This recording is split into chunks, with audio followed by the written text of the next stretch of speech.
All right, everyone, welcome to Rhoteg. My name is Luke, and I will be your dungeon master this evening. Quick introductions. We will have Sky playing Gundrum, Chris playing Mason, Alyssa playing Sturdy, Michael playing Vet, and the lovely Corinne playing Zan, the entertainer. So, are you guys ready for the beginning? Yes, please. Go. Welcome to our world of Rhoteg, a land full of adventure. There's a balance of peace and conflict, with heroes' faces plastered across the walls and their names shouted from rooftops, and villains with their names whispered in shadow. The land stretches far and wide, with mountainous regions and thick forests. There are treasures, trinkets, and artifacts. They're the most important thing for people to possess. The world's economy, the world's infrastructure, revolves around obtaining these artifacts, trinkets, and treasures. Whoever possesses these items often are the most powerful, most influential families or clans in the world. There are three dominant families, besides a few private collectors and general bad guys. The three families are known as the Darken family. Dwarven purebloods, but many people adopted into their family. The Ilken, Elven family. Half-elves and elves and humans mixed together. And the Estron family, mostly human, with a few exceptions. And this is Rhoteg. Are you guys ready? Yes, please. Okay. Sorry, it was Darken, Ilken, and Strom. Estron. E-S-T-R. Or, yeah, E-S-T-R-A-N. And I'll send you guys the spellings later on or anything like that. It's just a little thing. So, you guys have not met yet. You guys do not know each other yet. And you guys are each walking on your own individual highway heading towards Glasson. You've heard tales of Glasson saying that there's adventure, there's things to be seen, or possible work, or possible knowledge. Whatever you guys are looking to find, Glasson probably has a way for you to help find it. It's often known as a hub. Just somewhere to have a starting point. On this highway, each road, each of the 5 roads merge to this one central, for lack of a word, roundabout. And there's a barker standing on top of a soapbox with 2 or 3 people standing around. You guys step up and listen? I do. Yeah, that's gonna be trying to gather information. Yes. Goes, Zan's going to be there, but kind of just strumming on his, doing his own thing, basically. Kind of half listening, but not really. oh, you will definitely hear him. He's there singing, okay. Come one, come all of my friends, you there, oh, help's wanted. Do you want to make something of your lives? Do you want to make something of yourselves and bring pride to your families and clans? Come one, come all, scouts and adventurers to explore the ancient crypt of Sala and report back if valuables or objects of desire are located in the crypt. We'll pay 100 gold each. It's an easy job. You just go in, look, and come back. Not that hard. For any information, please go to Glasson and go to the Gold Digger Inn and ask for Taldor. And he almost leers Taldor. What was that name again? Taldor. Taldor. Okay. And he's almost like on repeat. It's like he resets and just repeats the message. And as you guys notice, these 5 points all merged into one at that roundabout, and then there's a single road going north. It's the only one. It's flat, almost abnormally flat. Single pathway. And you find you guys standing, I'm assuming, at that road, shoulder to shoulder to shoulder to shoulder. And you look at each other. Who would like to introduce themselves first? Me. Perfect. Corinne, go for it. Introduce yourself. My name's Zan. You might have heard of me. I'm pretty big deal around here. If you haven't, you soon will. So I'm just going to follow what everybody else is doing, basically, and hopefully provide everybody with a good time. Right. Sounds good. On. Right on. Quickly, or not quickly, but what is Zan? Zan is a bugbear bard. So Perfect. he's a pretty big dude and pretty loud. So Very, very large individual. Yes. Literal party animal. Exactly. he also stands out because he's wearing like a Tudor style tunic, and it's very brightly coloured. Nice. Fantastic. Would anyone want to go next? I would say Zantastic. Michael, this is gonna be a rough session. You keep doing that. Take 3 damage.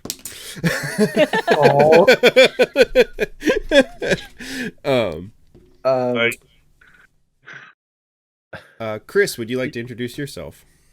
Sure thing. You look over at Mason. Mason Emick is his name, and he is he's an Earth Genasi. So basically, what he is he's some sort of hybrid between a genie and a literal rock.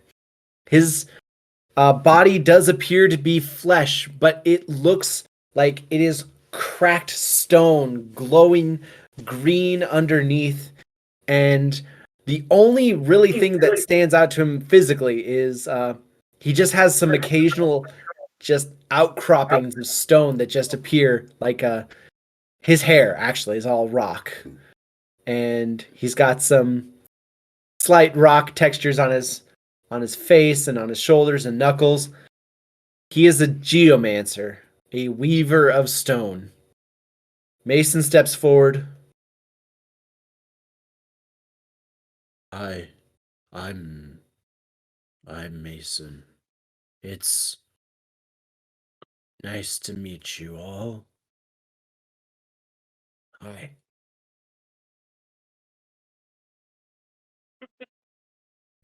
Okay, I guess I can go. Perfect. Go for it, Sky. So, yeah, I'll describe first and then go into my hello. However you want to do it. So Gudrum. Okay, so Gudrum, you see him standing there. He's right around 8 feet tall.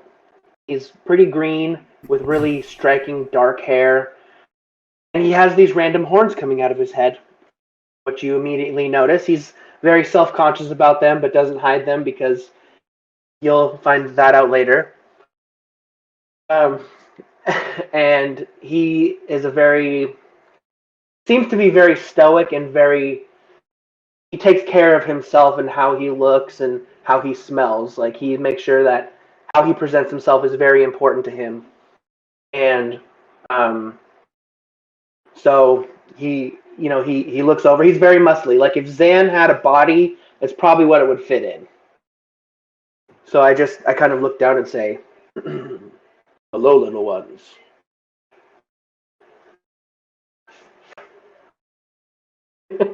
That's it. I'm gonna take that personal.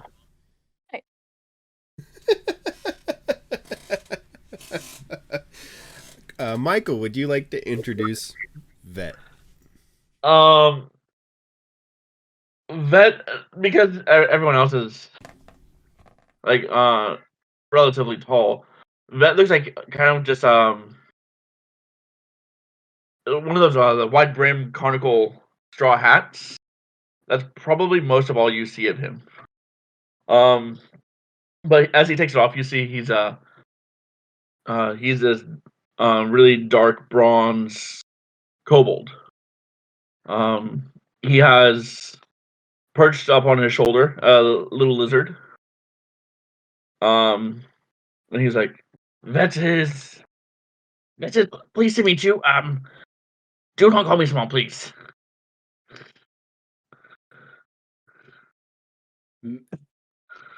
I Mason, when he apologize. sees Vet, Mason, when he sees Vet, looks down and points towards the lizard and says, "Are you going to introduce us to the family?" Oh, Vet apologize. Vet friend is Neck? Neck. He's a pet lizard named Snack. Neck? That's SNEK. snack. Oh, Snack. Snack. Oh, okay. Gudrum stops, looks at you, and just goes, just keeps going. That's it. Last but not least, Alyssa, please introduce Sturdy. Okay. Sturdy is a halfling, as you might have guessed. She's about 3 feet tall and has a big old gap tooth. And she's wearing chainmail. And she's got like a barbecue fork strapped to her back and a frying pan. And she goes up and says, "Hi, I'm Stordy Boilbork. You guys want to make 100 gold or what?" No. Yes. Can use the money. Perfect. So you guys are all deciding to head down the pathway. Vet is going anyone to else- attempt to climb up Mason. Mason, if you climb on Mason, my first instinct is like, I got to give you like a pillow. Are you padded enough? Like, I got to make sure you're comfortable if you're going to be climbing on me. I feel like that's my duty as your host. That's gonna perch up on your shoulder and just pat your head and just kind of like let his fingers through your dirt stone hair. Like Mason, like I'm just gonna like hold like onto your legs because I'm like so afraid I'm gonna drop you. that likes Mason's hair. Perfect, So you guys. do you think that that jobby that we're heading for is really going to be simple? I'm not sure it is. The man made it sound simple. He sure did. I don't know about that though. Everyone Can I has look- to start somewhere. Can I like back and roll insight on the guy Sure. who is doing the calling? Yeah, go for it. First roll. Oh, nope. Yeah, nope. I rolled a 2, but at 7. A 7. Wow. Also, first off, you have a +5. As far as you can tell, he is the most trustworthy man you have ever seen in your entire life. Perfect. I rolled a dirty Mason 20. is like, see? You roll a dirty 20, Sky? Okay, yeah. It appears simple. I mean, he doesn't seem to be lying. I mean, he just said it was simple to go to Glasson, and you're going to get more direction at that point, and you'll be looking in a crypt and gathering intel. See? It's easy. I'm not 100% sold. Perfectly fine. So you guys Sounds, start to. Oh, sorry. Go for it, Corinne. What was Zen that's doing? all right. Sounds super boring, but I'm hoping that there's, some sort of nightlife where we're going. Absolutely perfect. So you guys continue down the pathway, and Just you. for flavor, as we're walking, Mhm. that's when you use prestidigitation Okay. to kind of create the 70s era cop Wicca Waka sounds.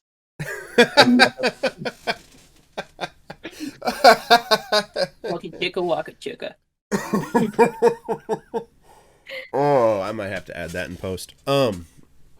Okay, so you guys walk down the road, and you walk for, maybe an hour or two before you show up, and you crest the hill. And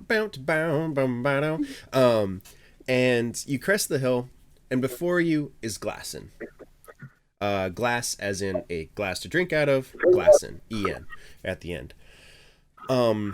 It's a fairly small town, but bustling. There's lots of trade going on. There's lots of little markets, lots of little booths. It's almost like a swap meet kind of vibe. And there's still posters all over on message boards pointing, go to the Gold Digger Inn to gather intel and to be assigned your mission as heroes. Bring honor to your name. What do you guys do? I like Arnold. Well, I Thumbs up. imagine that the rest of us have gotten to know each other pretty well, so I would say we're probably going to continue to travel together. Find out Mason about steps this. forward, and both hands on your hand there, Gundram. Just both hands in one. Just like, thank you. Thank you. Let's go to the inn. All right. Is everyone in agreement? That's what you want to do? You are I'm forgoing. the only ones I know here. Fair enough. So you guys, make your way, and it's fairly straightforward. The Gold Digger Inn is kind of, in all honesty, it's the biggest building in the little town. It's like a 3-story, old school looking saloon inn tavern. There's a balcony, and you walk in the front door, and it is full of people.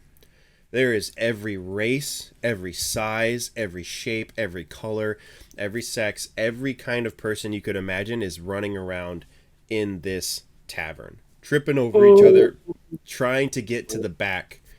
And they all seem to be gathered in this back corner of the tavern. Vet's going to leap all over onto Gundram's shoulder, and just he's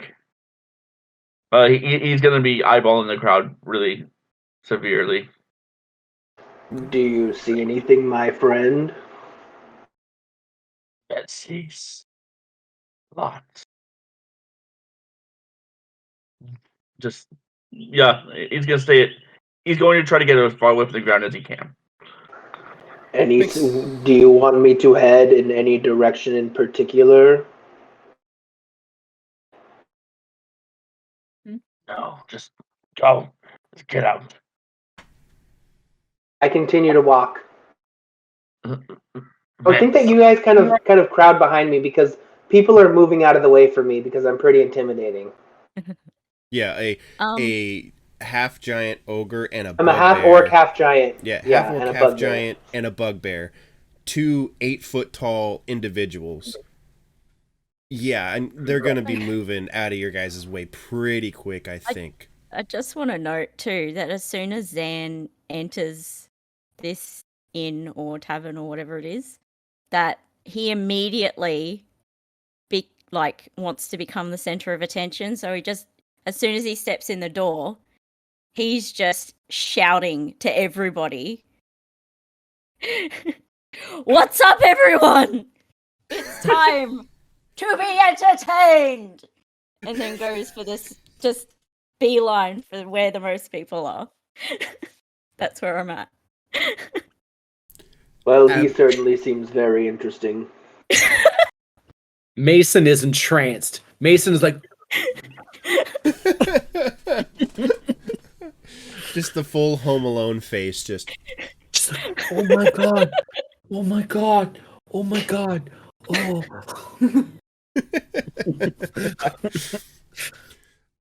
So you guys, Zan's heading for the big group of people, and you guys said that you guys are kind of moseying that way too, and then you start to be able to hear this voice kind of ring out amongst the crowd, and goes, friends, friends, friends, friends, take your turn.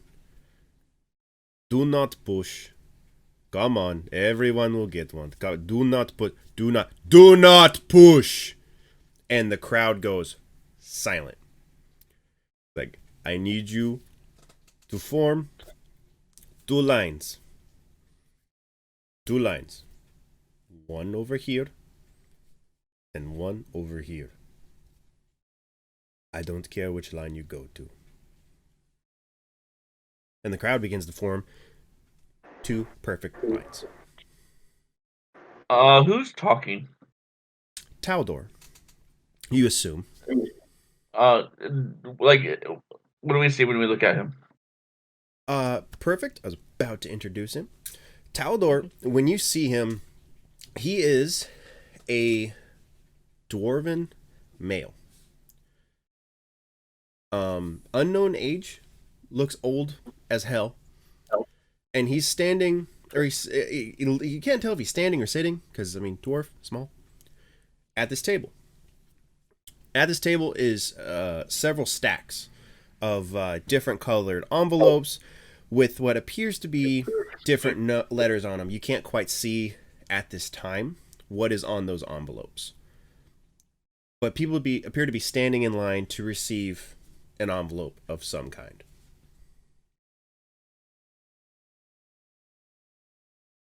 I get in line. The nice man said, get in line.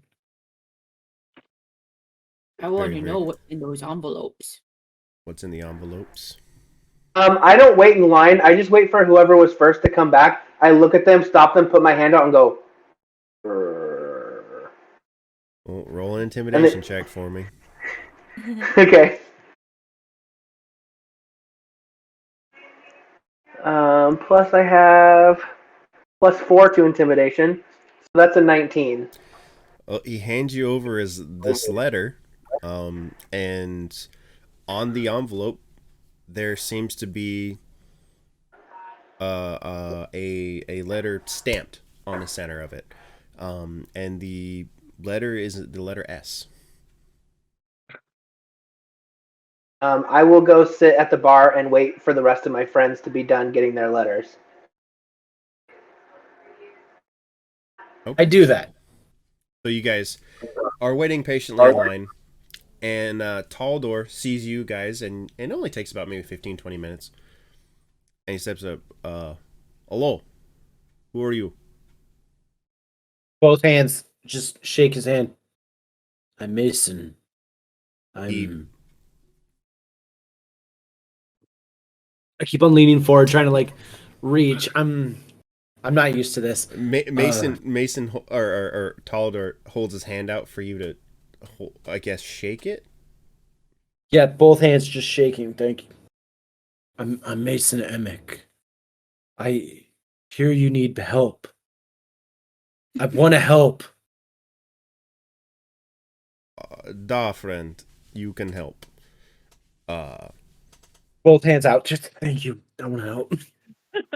Okay, please do not touch me. Have you adventured with us before?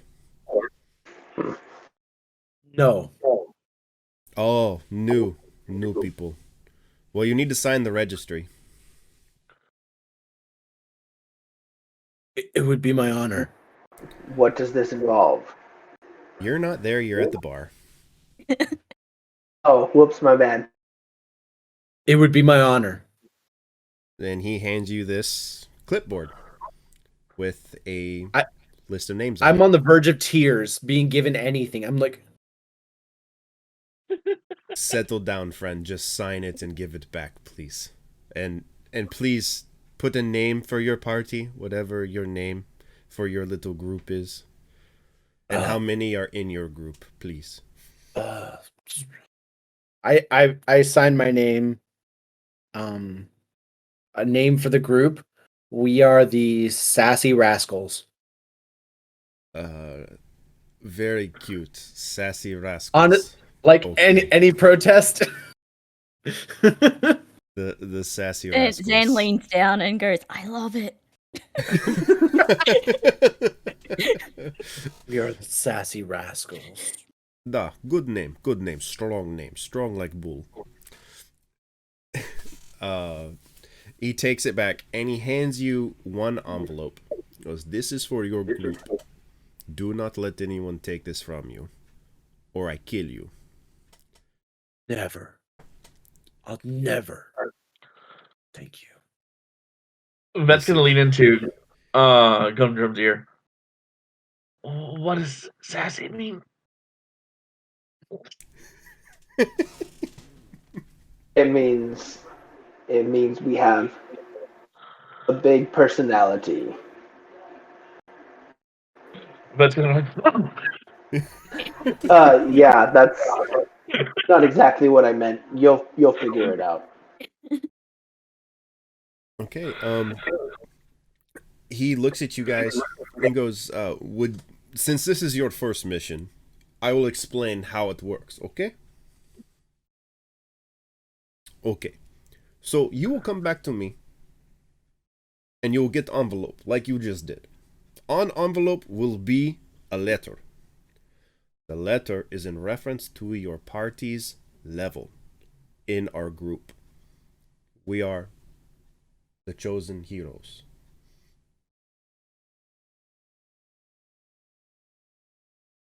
And yes, he gives you the envelope and he continues and he's something along the lines of many people come to us looking for honor, glory, and gold. This is a very simple mission. You open the envelope and I know what that envelope says already. That envelope says that you need to go to the crypt. You go to the crypt. You find out if there are any kind of valuables at all. You clear out one or two little bad guys, nothing too hard. But if there's a big bad guy, a real big one, you leave. You leave that for the real heroes over there. Okay? Not second-rate heroes like you, no offense. But you leave it for the real heroes like him. He's a real hero. Who is Toldor pointing to? So he's pointing over to a gentleman, a high elf, and two others sitting at a table. His feet are up onto the table, leaning back in his chair, looking like the cool kid in school, and sipping on a tankard. He looks at you and he sneers and goes, and then goes back to his drink. All three are elves at the table? One is an elf.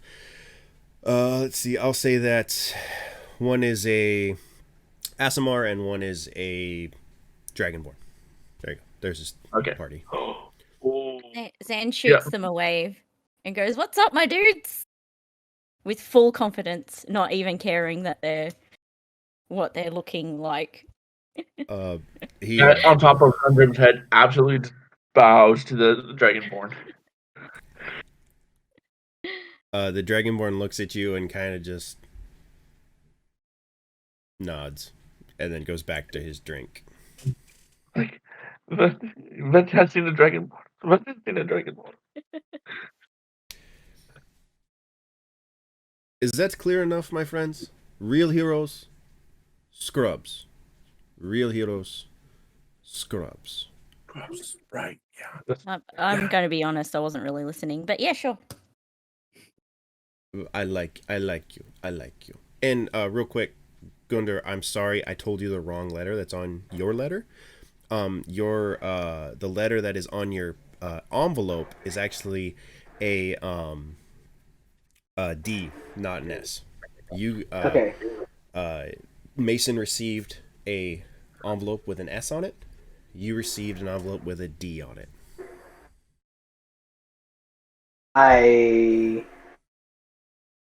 I'm trying to decide if I should keep it or not. I'm gonna say I look at it and open it. That taps on your Or- horns and hands you a letter opener. It's like a I stiletto. thank you. I cut it and then open the letter. Okay, so you do open letter. Perfect. When you open the letter, I guess you have to read it. I guess I just kind of have to. You open this letter, and it's talking about some super advanced mission. It says, or not super advanced. It says regular mission difficulty, but can be handled with some diplomacy. Normal fodder help.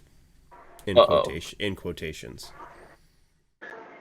I'm gonna put that in my back pocket and save it for a later time. I see the strength of my party. Perfect. Do we see who you stole that from? Who'd you pump that off of? It was whoever was first in line.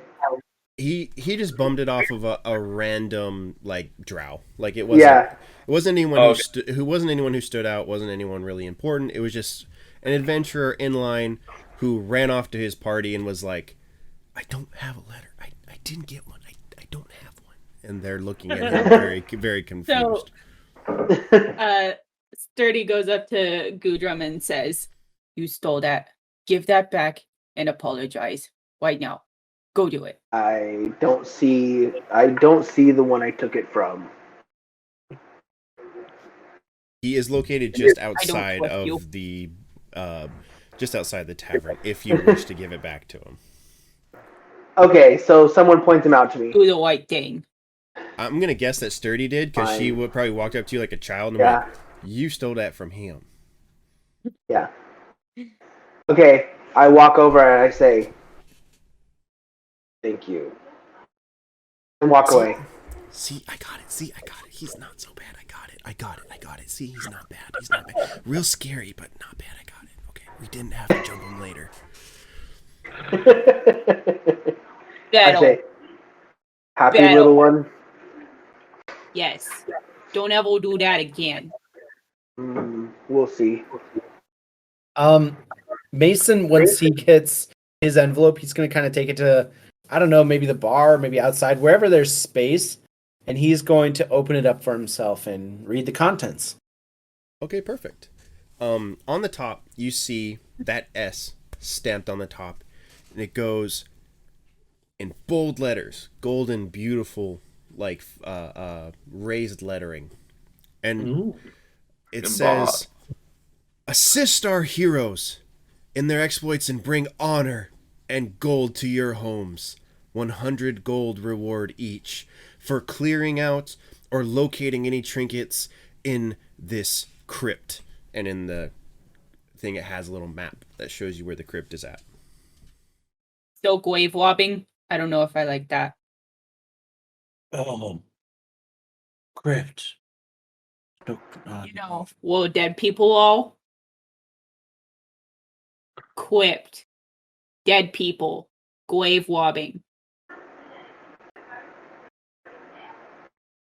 They've been There's something gone Not like to they're think for using about. it anymore. a long time. Saying What was that, Corinne? it's not like they're using it anymore. So is it robbing if nobody owns it anymore? And also, There- My I compatriot here has a point. I should point out in bold letters on the bottom, it says, "Anything found, leave in the crypt. Leave it for real heroes to find." What I am could watching happen? each and every one of you. Love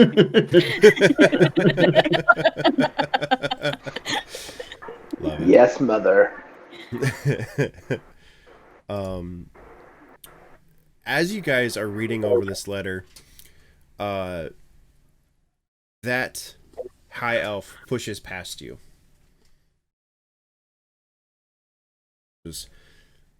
Excuse me. Leave it for the real heroes, okay?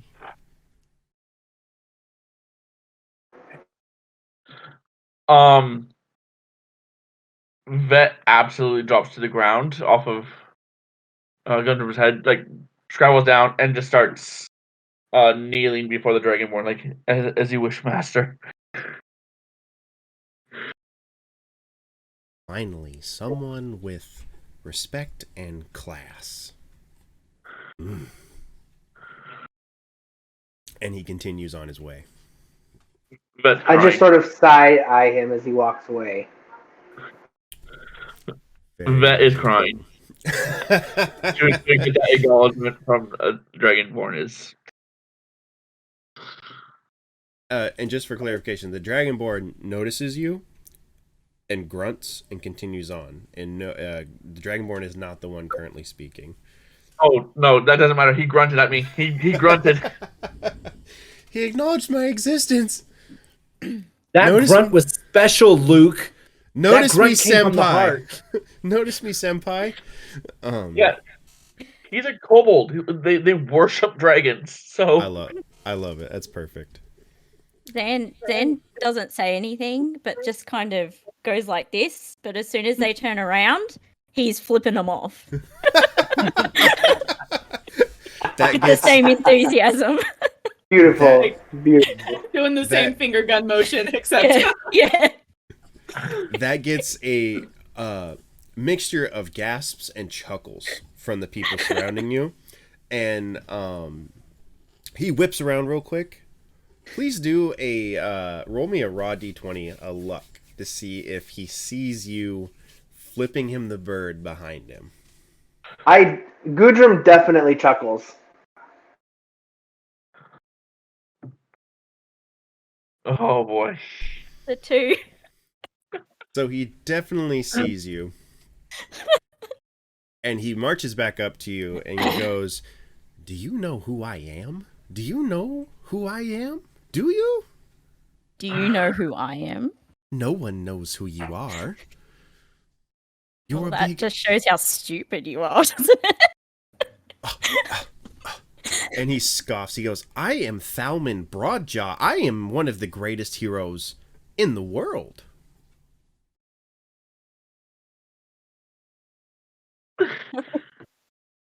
Dan just kind of caresses his face.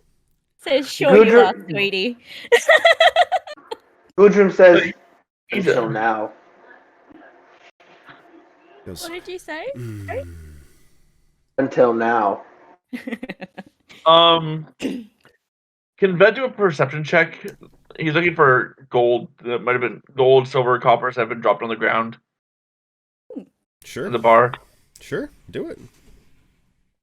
People just dumping money out their pockets. Oh, like people drop money.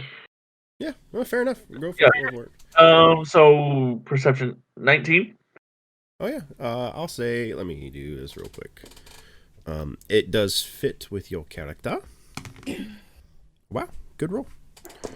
Are any of you guys using D&D Beyond? Huh? Me? Are any of you using D&D Beyond? Nope. Not for this one. No, I'm just. Oh, rolling awesome. Their website just went down, and that's got my character sheet, so we'll see how this goes. Absolutely perfect. So you find 12 gold. It's back. Oh, nice. You rolled really, really well. So I rolled a percentile dice and a regular D10 just to see percentile was whether it was copper, silver, or gold, and then the D10 was how much of it. So, or not how much of it. Yeah, reverse that. Whatever. Yeah, 12 gold. I sure hope Sturdy doesn't catch you doing that sort of thing. Just stop. So Thalman looks at you and sneers, and he goes, "This will not be the last time you hear my voice. Goodbye." And he turns away and walks slightly confused at the cheek caress. He didn't quite know Good. how to handle that.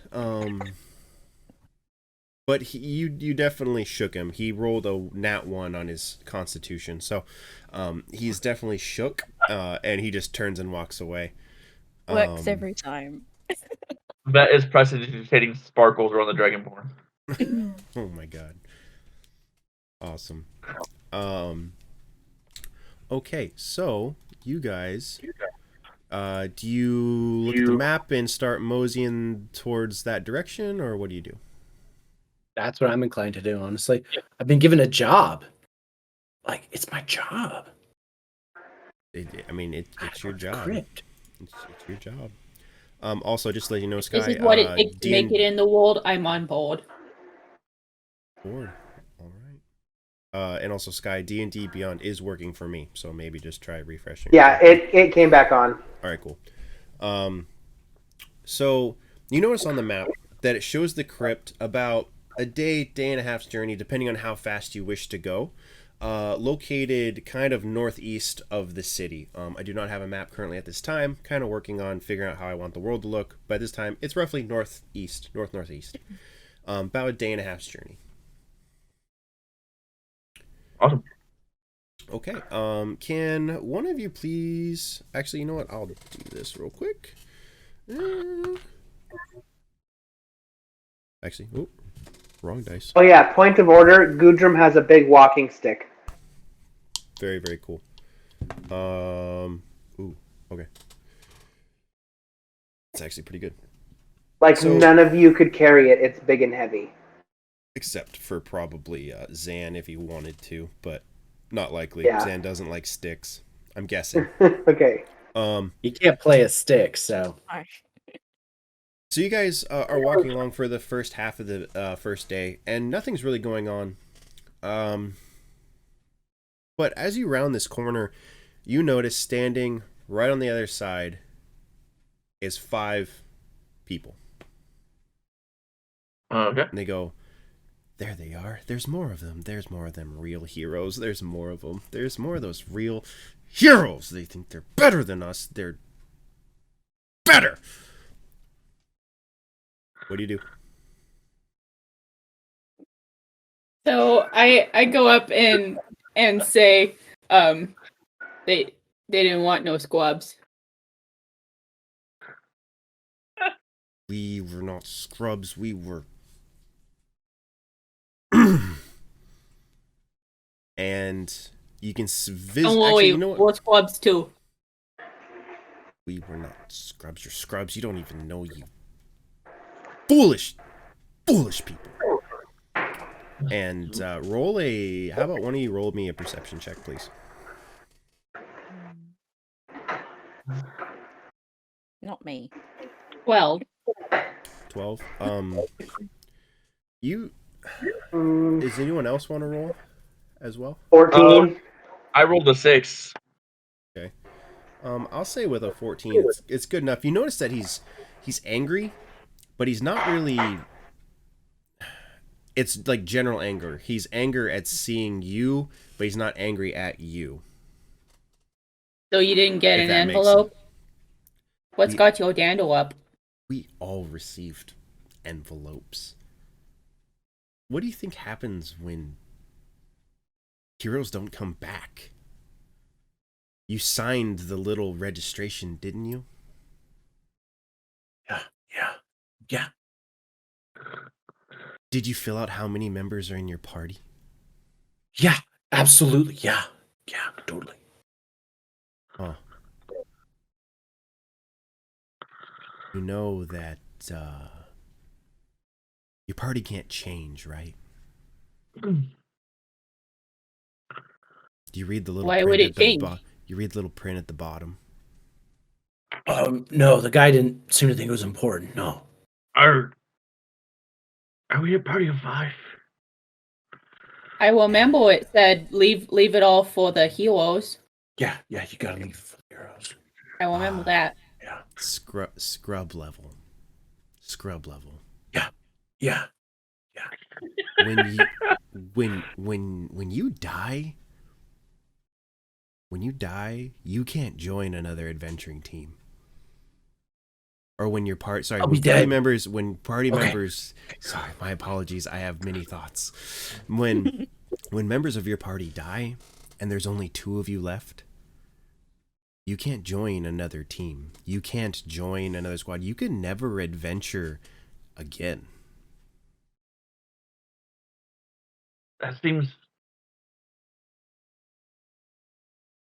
poorly thought out.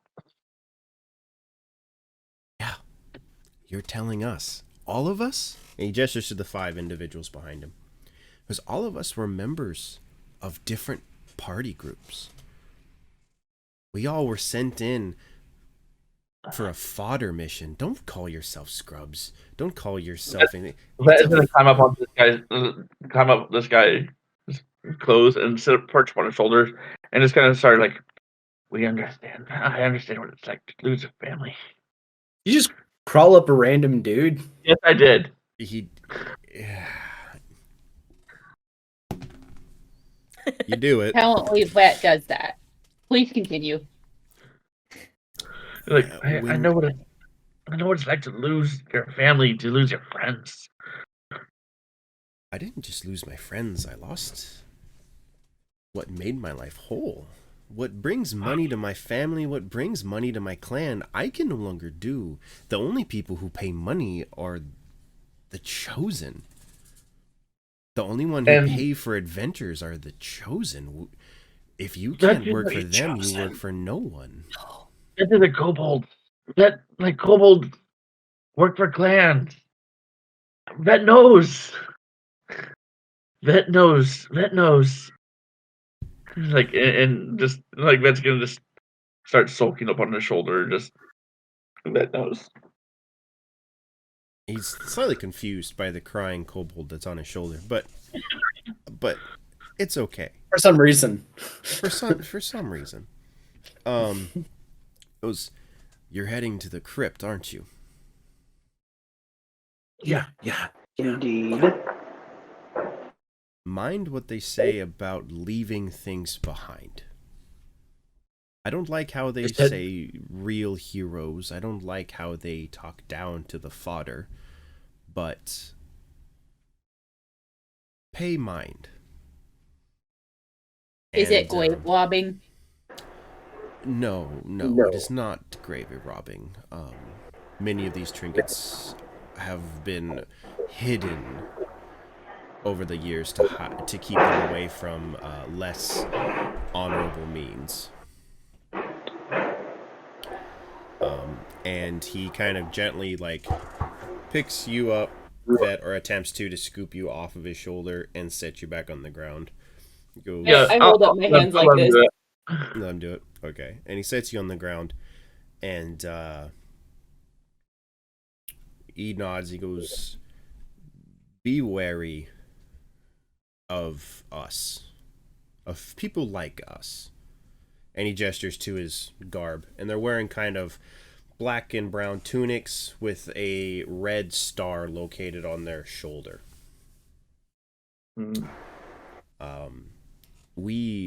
Only way we survive is by taking the trinkets from heroes.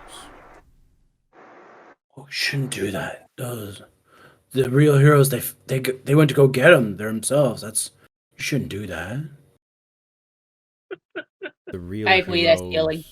The real heroes are dicks. And they turn and leave. They start walking back into the woods.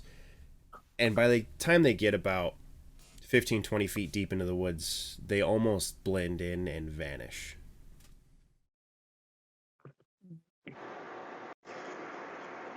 Can I do a perception check to see if I can tell if they were actually there or not the whole time?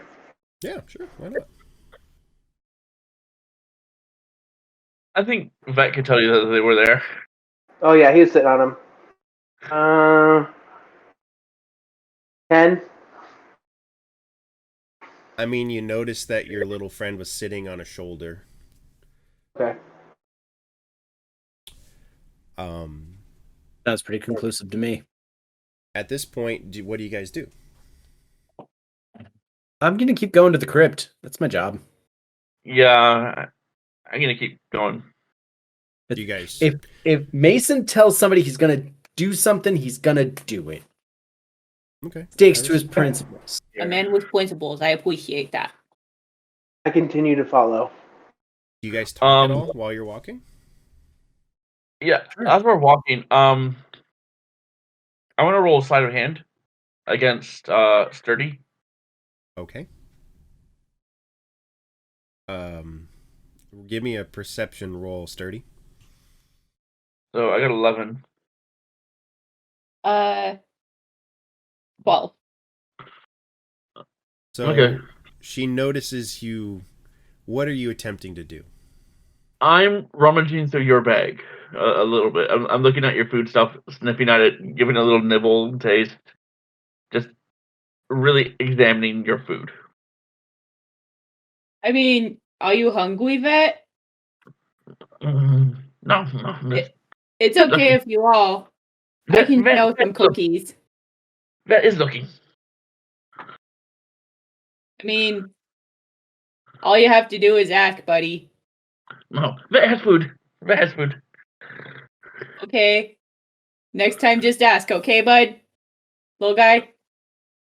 Yeah. It's all good. Yeah. We're all friends here. Yeah.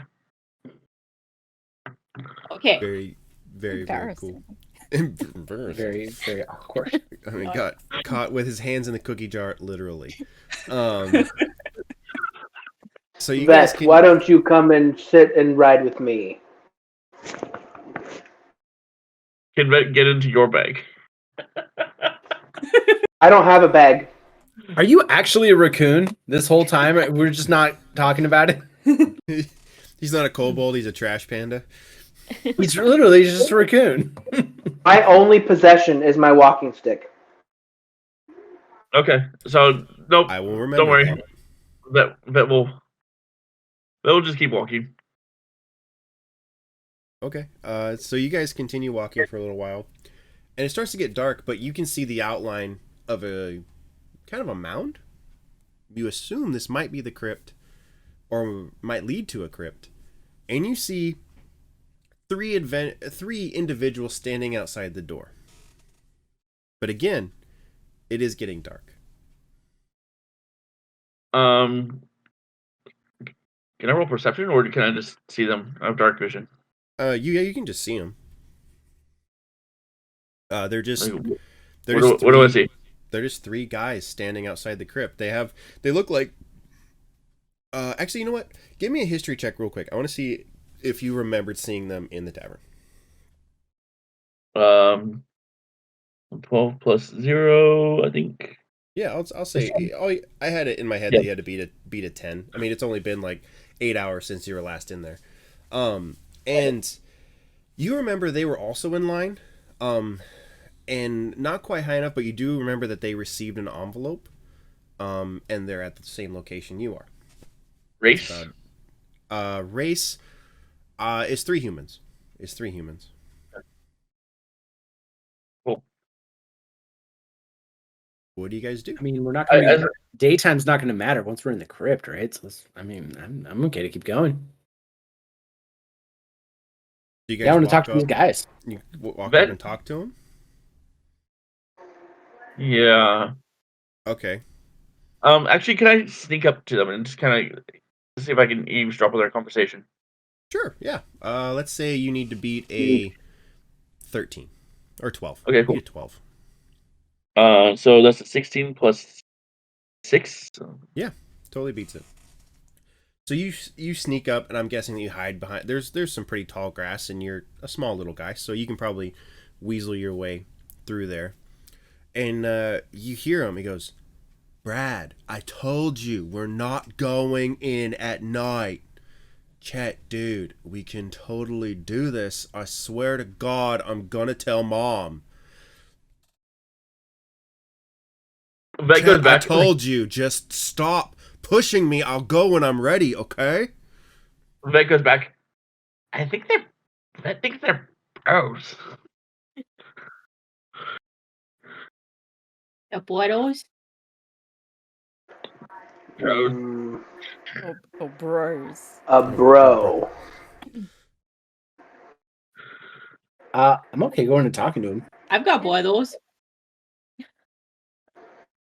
Okay, so do you Yeah, guys... I'll walk up. I'll walk up. Okay.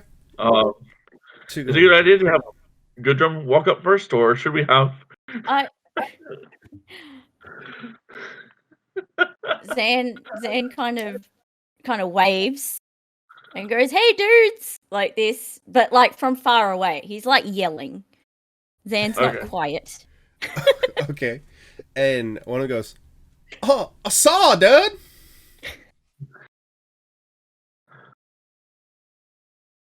Okay. Gudrun face palms. What are you guys Oh. doing? Oh, yeah, man. We're just totally out here trying to get in this crypt. But frickin' Have you Kyle encountered over... any problems? But frickin' Kyle over here is being a puss. And he goes, "Shut up, dude. I'm not." Vet is going to just like walk up, like, and just sit down in the middle of the group and just do nothing. He's just gonna sit there. So Sturdy goes up and says, "What's the problem?" Okay, like, little dude, I do not like small spaces, and it's gonna be freaking dark in here, and it's gonna be dark out there, and I just don't want to go in. None of them have Oh. dark vision. How small of a space are we talking here? Dude, I haven't been in there, cause again, dark and scary, like mad scary, yo. I mean, Okay, it's well, dark if out you here, isn't it? Don't need to remind me. Let's leave these pansies Sorry. here and get inside. Would you And- feel safer if we all went in together and we held your hand? No, I am 16 years old. I don't need to have my hand held. And you notice that the third brother hasn't said anything, and he's actually sitting crisscross applesauce on the ground, reading a book. What are you doing? Goes, Sturdy says, "We'll loosen it for you." Perfect. The brother responds to you, Gundrum, and is just like, "Oh, I'm just reading up on crypts and things. I don't know what their freaking problem is. It's just nighttime. It's just the sun going around the earth." Gudrum's ears perk up. He smiles. He's like, I like this one. Got any Listen. tips for us? The sun goes around the earth. You heard what I said. It's not a dragon spits that swallows the sun at night and lays the egg in the morning. Oh. You must be from one of them kobold tribes, correct? Yes, that's just kobold. Oh, well, your deities are a joke. And keeps reading.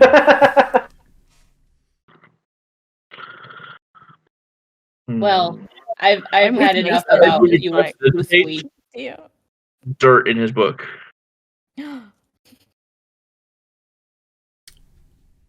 Rude. And keeps reading. Exactly. Vet, knock it off. That's gonna just go back and just. I apologize Mason- about the book. Mason steps forward. He's grabbed the torch out of his pack, and he's begun to light it on a piece of flint. And he starts stepping into the cave, saying, "Let's go. We have a job. I'm strong." Bro, do you have like But- another one of those things? That would be awesome. That sees you lighting the What torch. do you just, give for it? Oh, I got some rocks. I don't know. My mom gave them to me to freaking pay for all this stuff. I don't know what's actually they're worth. That wants to investigate those rocks. Oh, no way, little dude. Okay. Little dude. I mean, you can invest. How about this? Roll me an investigation check. See if you caught a glimpse, or sorry, perception check to see if you caught a glimpse of the rocks before he like tucked them away, because he saw you eyeballing his magic rocks. Let's see. I got a 14 perception. Okay. I got 19. 19. Okay. So definitely you saw some like rubies, things like that. Probably about, let's say like 75 to 100 gold worth of gems in this bag. Mason says, "I'm sorry. I only have one lantern. But, my friends, I have a couple torches. If 10 torches would help you, I will Yeah, part with dude. them." You know what? Here you go. And just tosses you the entire bag. Cool. Okay, I had 20 torches. I now have 10 torches and a sack of gems. Sacco gems. And I'll say they're worth, how many of you? There are 5 of you. I'll say they're worth 100, so you could get 20 apiece if you chose to distribute it. Oh, Mason is absolutely incapable of selfishness. So he is going to distribute it. Okay, so you each got 20 gold pieces. Because these guys are terrified of the dark, and money's not a thing, as you probably could tell. There's a lot more, but never mind. Sorry. They're basically the entitled rich kids. Remember, their names are Kyle, Brad, and Chet. Pretty subtle there, Luke.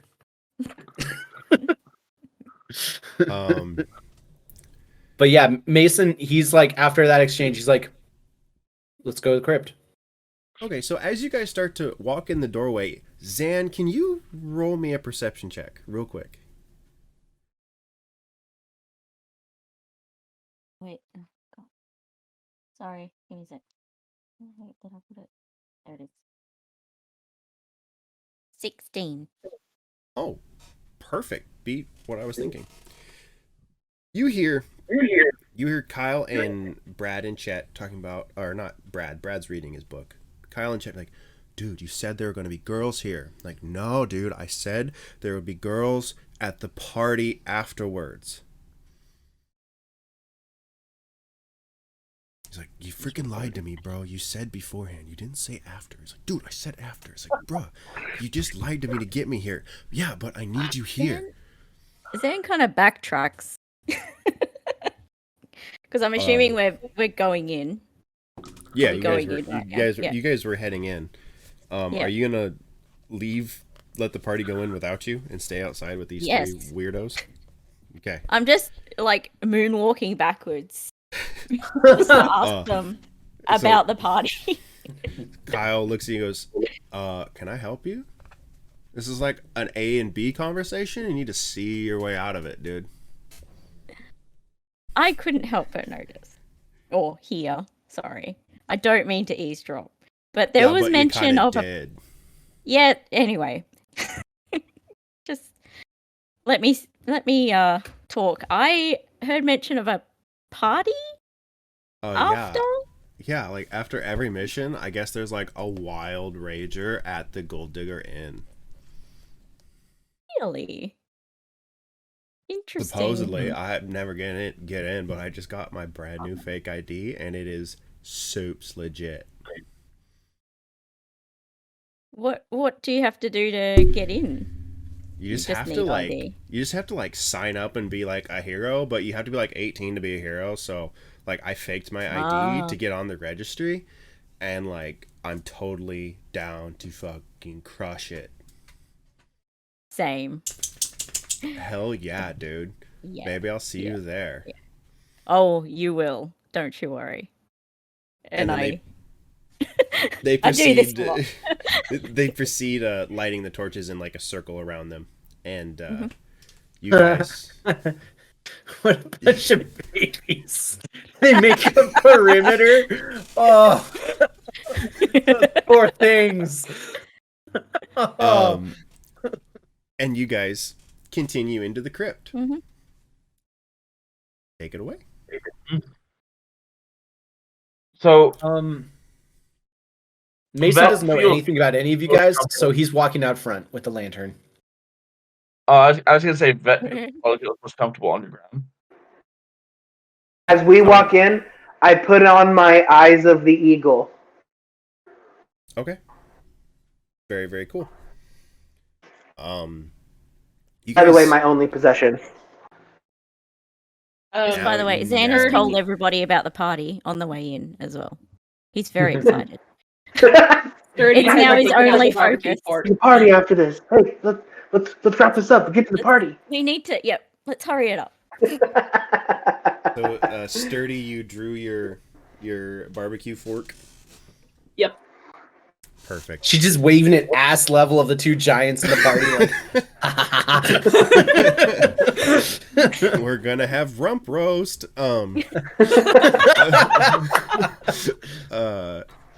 So you guys walk down this corridor, and it looks like at one point it was quite beautiful. Time has not been kind to this crypt.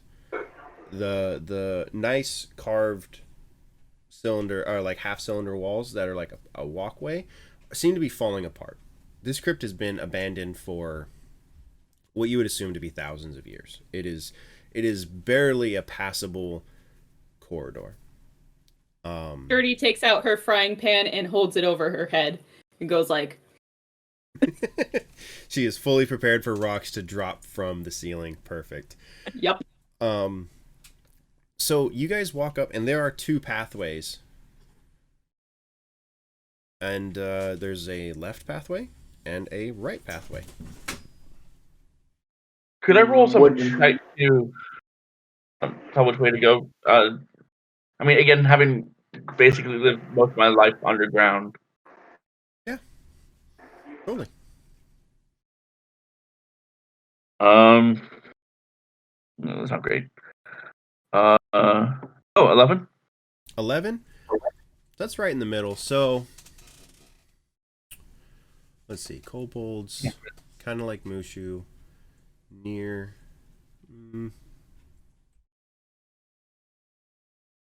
I mean, You'll kobolds. say the left. I'm trying to remember. Very roundabout way of making this with your instinct is, I think, Kobold, I think your character, I think Mushu from Mulan, I think of Asia, I think of Mongolia. Mongolia, it is bad luck to take a right on your first turn, so you will take a left. Sure. Sorry, my brain. No, It's a little weird. however it works. So you guys take a left, which is actually the better. Anyway, so you guys continue down the left pathway, and you start hearing like kind of like a clacking noise. It seems to be getting louder and louder the farther you go down this corridor. I'm going to, before we get into anything, I'm going to reach into my bag of tricks and pull out one fuzzy. Okay. Oh wait, I need to roll a D8, not a D10. I got numbers on it that aren't on the the scale. Nine. So, I throw it down just next to me, and a jackal. A jackal? Okay. Yep. Again, it'll be 100% up to you to keep track of that. Okay, cool. So you guys, does anyone else do anything, or are you guys still motoring down the hallway? I'm just sort of moseying along with everybody, just kind of really looking at the walls and trying to pay attention to all the little fine details. Very cool. So you how tall are you, Gundrum? Or Gudrum? 8 feet. 8 feet. Dang. Big boy. Just a second here. So can I get the jackal to roll perception? For that listening and smelling. See if it smells anything, see if it hears anything, and it has advantage on that. I'll let you see if it smells anything, because currently there's nothing to see. All right, so 15. Okay. So it's got a 18. 18, perfect. It smells old leather, oil, grease, and something yummy. All right, so I can see it like its mouth start watering a little bit, Yeah. and just seeing that Vet's mouth is gonna start watering. Just yeah, these two roughly the same size creatures just slathering that. Just drooling a little bit. Perfect. So you guys round the corner of this corridor, and this corridor widens a little bit, and you see standing there 3 skeletons. Roll initiative. When Sky gets back, if you guys want to take a potty break, you can. If Sky's back already, but it looks like he's getting back already. So, I need my whiteboard. Yeah, sorry, I can hear you. I said you said we go around the corridor and it widens out. Yep, and 3 skeletons are there. Roll initiative. Does my jackal share my initiative? Sure. Or okay, cool. I had to clean my whiteboard. One moment here. So let's go. You got a 1. Vet got a 6. Well, 14. 14. 14. Okay. Sorry. From here it looks like 41. So. Okay, gotcha. 14. Sturdy, what did you get? 10. 10. Okay. And Chris, what did you get? 19. Okay, so Mason has a 19. Very good roll.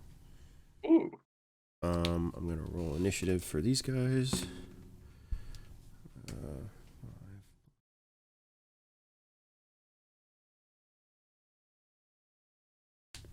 All right. Can you please give us a relative size and shape of these skeletons?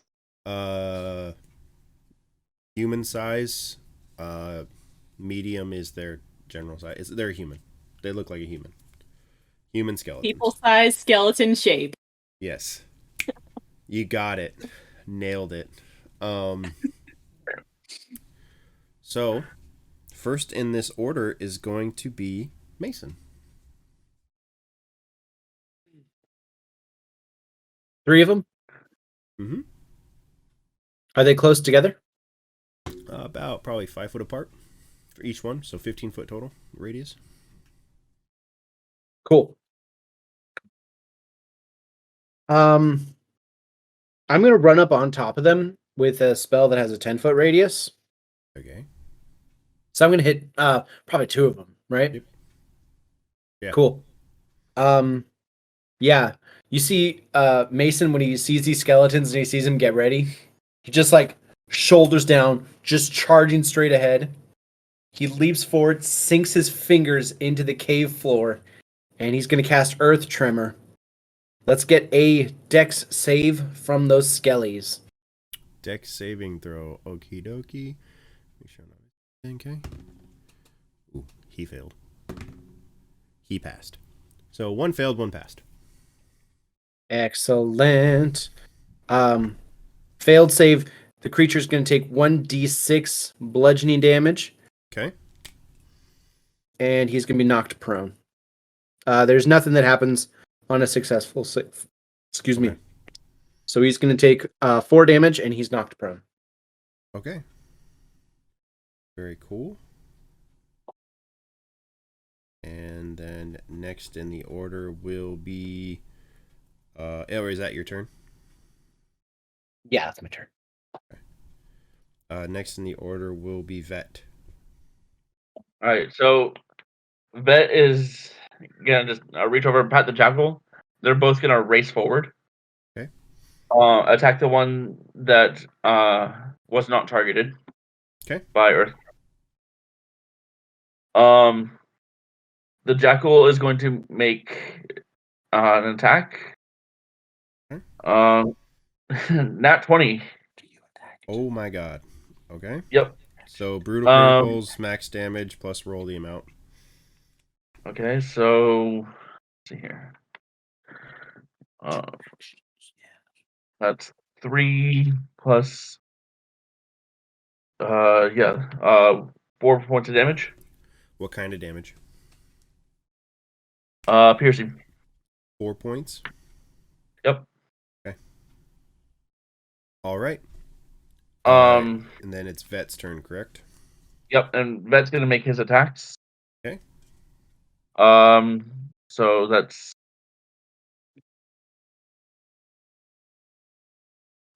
20, dirty 20 to hit. Yeah, that hits. And that's 5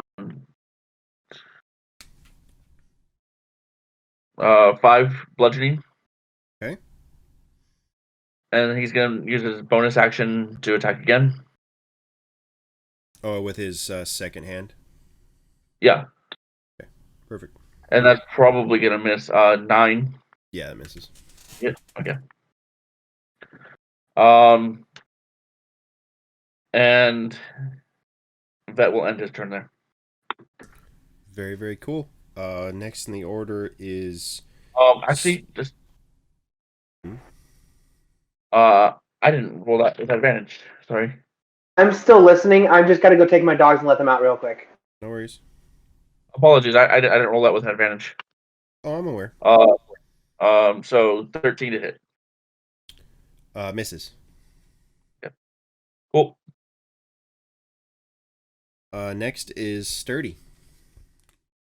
All right. So I am going to slash at the one that's prone with my barbecue fork.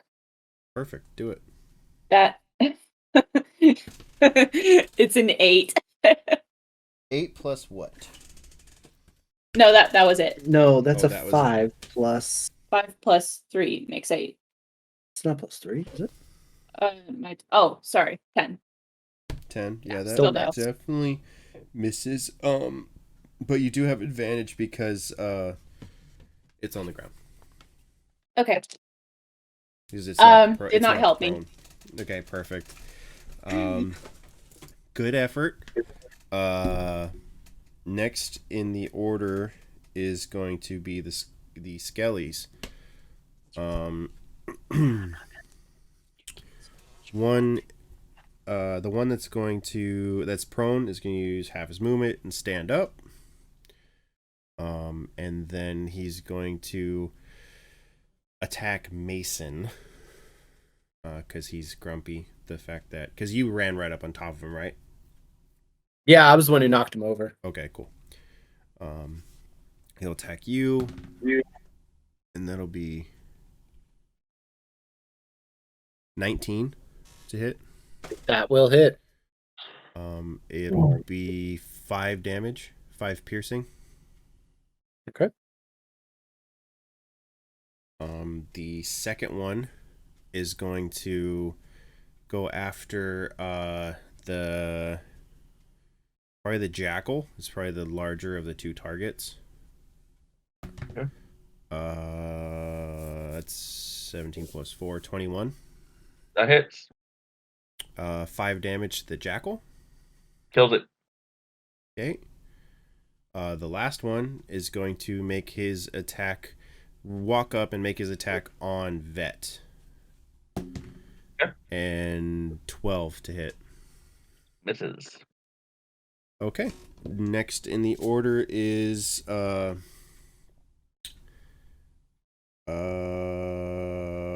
did you go? think it's Zan's turn. Zan, what did you roll? Oh, you both rolled a 1. That's right. Yeah. we just rolled a So one. I think Zan has a higher dex mod than Gundrum, I believe. Mine's Yeah. -1. Oh yeah. Yes. Okay. So That is Zan, go ahead and do your thing. Zan is going to cast or do vicious mockery. Okay. At how many skelly boys are there? 3. Oh, there's 3. Okay. Mhm. Okay. I can only insult one at a time, can't I? Or can I? I believe you can only assault one at a time. Yeah, I think it's only Great one. It's a treats. target, a Yeah. creature that Yeah. you target. Yeah. Yeah. I know one of them. They all look the same. Okay. Is that the mockery? Because that's scale racist. Wow. Okay. All right. Patient. What does he have to do? So it must succeed on a wisdom saving throw. You know what? Wisdom is not really the strong suit of a skeleton. Let's see here. Because they have no Oh. brains. Yeah, he failed. This won't quit. The vicious mockery won't quit. Okay, 1d4 psychic damage. Perfect. 1.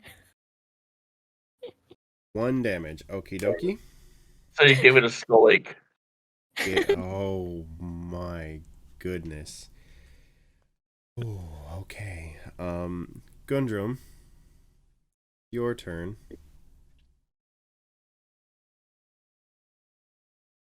So first, I'm just gonna walk up and say, "Please don't make me hurt you. Please just go." And they respond by clicking at you. So I deep sigh. I walk up to the closest one, and I swing my bow staff at it, like straight down onto its head.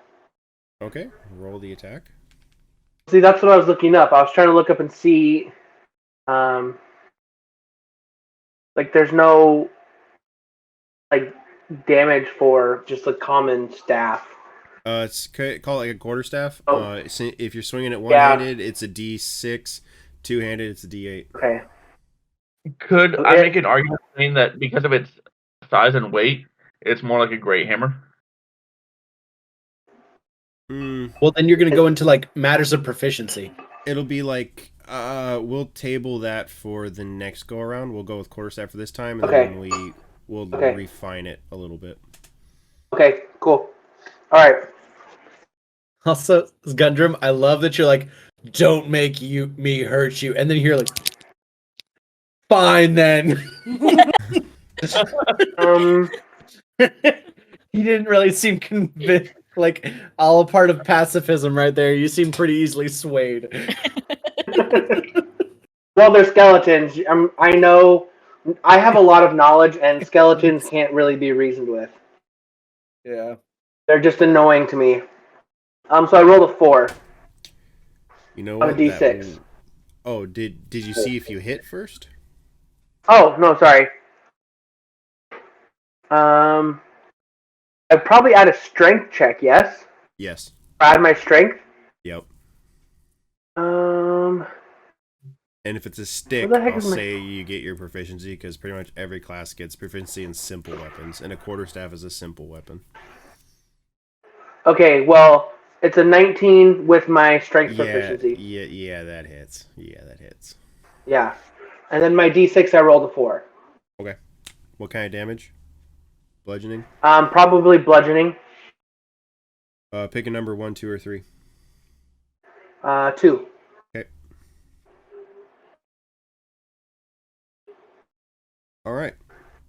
And then that'll be it for me. Okie dokie. Top of the order, we'll be back to Mason. The skeleton that fell down, he stood up and hurt me. Mm-hmm. I'm gonna target him with my Pillar Lance ability. With a single tear in your eye because someone attacked you. No, I think I'm committed to the cause. These guys are endangering my friends, so my heart is now made of stone in this regard. So I see what you did there. I see what you did a I, there. Ow. Ow. 2 1 foot square pillars of earth shoot up from the ground, and I'm gonna attack this skeleton and see if I can land a hit. They are. I need another deck save, Okie dokie. and I'm using 2 of them, so that'll be 2 deck saves. 2 deck saves. That's a 13 and Fail. a 15. Or sorry, 13 Fail. and 8. Yeah, either one. It was a 12. I misread the wrong thing, but yeah. Okay, so both of them hit. Per square foot, they do 1d4 bludgeoning damage. So that's 2d4s. What? That's not a d4. That's a d4. 3 and 1. So I did 4 damage. Okay, so when you hit this guy, and the pillars shoot up, and I guess they cross like this, kind of when he comes up and he hits and disintegrates into 256 pieces, or however many are in the body. And 1 is now gone. Yeah, is that your entire turn? Yeah. I don't think I have any other bonus actions I want to do right now. Okay, Vet, it is your turn. All right. I'm gonna target the one I initially targeted. First one to hit. Okay.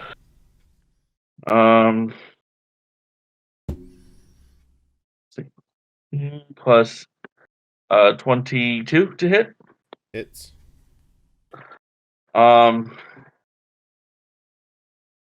then that's 7 points of damage, bludgeoning. Go ahead and finish him. Vet darts forward, knocks the inside of this one's knee out, and as it falls over, just palms its head back, just popping the skull off the spine. Perfect. So for a split second, this skeleton is still swinging, and then drops back and disintegrates. There is 1 left. I'm going to target him with my bonus action. Yep.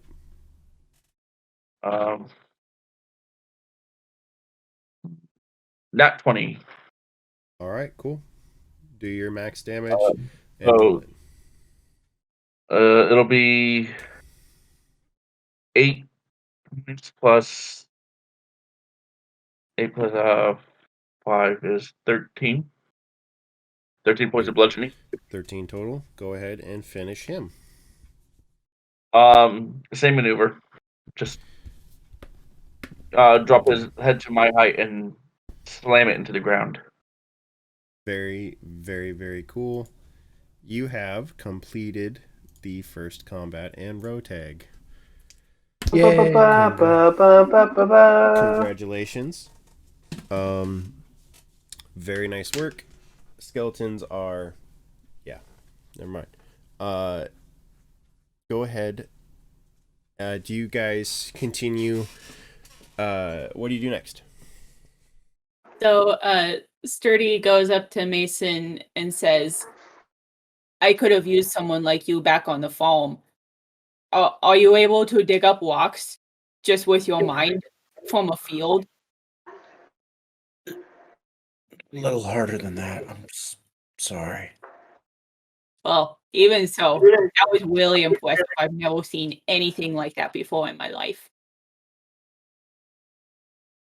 Thank you. Very, very cool. Mason's mode is always like eager, honest, and dumb. So like he's just like He's like a black lion. I wanna look around the room and see if I see anything shiny.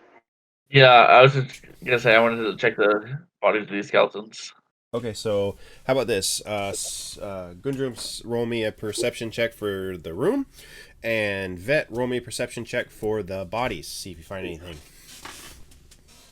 Oh, that went into a crack. Great, come on, was back. 13. 13. You don't really see anything on these bodies. Basic weapons, nothing fancy. I got a 17. 17. You notice that this room is it's got small carvings with, at some point, there were urns in these little carvings in the wall. And it looks like at some point, I see her. There's Rusty. At some point, someone came in and smashed these urns. I kind of want to check out these urns if I could. Yeah, sure. Just see if there's anything significant to them. My background grants me historical knowledge. When I enter ruin or dungeon, I can correctly ascertain its original purpose and determine its builders, whether those are dwarves, elves, humans, Yuan-Ti, or some other known race. I can also determine the monetary value of art objects more than a century old. Very I don't cool. even have to roll for that. It is. Very cool. So these, you would assume, granted, a lot of the writing or carvings have worn off the walls at this point because this is thousands of years old. You would guess that these were like distant family or small children or lineage of whoever this crypt is made out to. And it appears that this was a mix of several races that built this. You can see hints of dwarven, you can see hints of elven, you can see hints of human. It seemed like a unified effort of some kind. Interesting. I relay that to the team. Okay, cool. Very, very nice. Very interesting. Interesting. I find it like amusing to myself that Mason is dumb as rocks, but not dumb about rocks. He knows rocks. Very, very cool. So, do you guys continue down this corridor to the other side of this room? There's a smaller corridor leading back. Gundrum, you might have to bend over. Same thing with Zan. Okay. Yeah, I mean, if we don't see anything here, we have two options. We can either go through the new tunnel or go to the other path and go into that tunnel. Nah. Let's go to the new one. Okay. Okay, so you're making your way downtown, walking fast. Okay. You're way underground. You arrive at this doorway. This doorway seems to be sealed, but there is writing on this door. Hold my I lantern. look and see if I can determine the language. What languages do you speak? I speak Common, Elvish, Halfling, and Orc. Perfect, because it is in Elvish. And it says, I have cities, but not houses. I have mountains, but no trees. I have coasts, but no sand. What am I?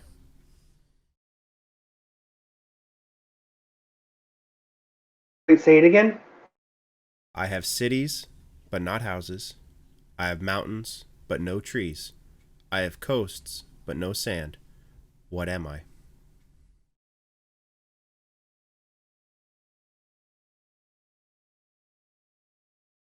Cities, but no houses. A painting. Mountains, but no trees. Coast, but no sand.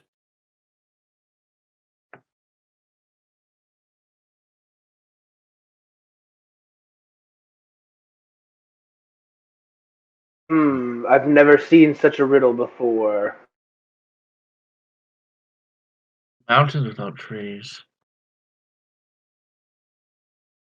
I'm gonna make a dumb guess. Is Do it it. an anthill?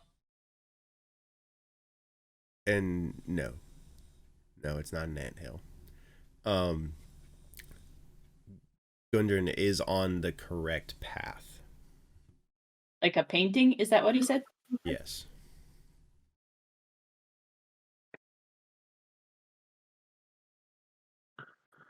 Mural.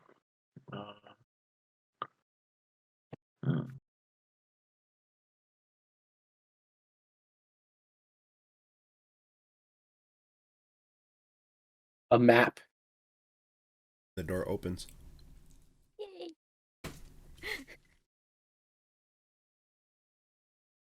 And We walk in. inside the crypt, Before we go in, Ved's just gonna acknowledge that. Just like pat on like Mason's knee. He's just like, Mason did good. Mason did good.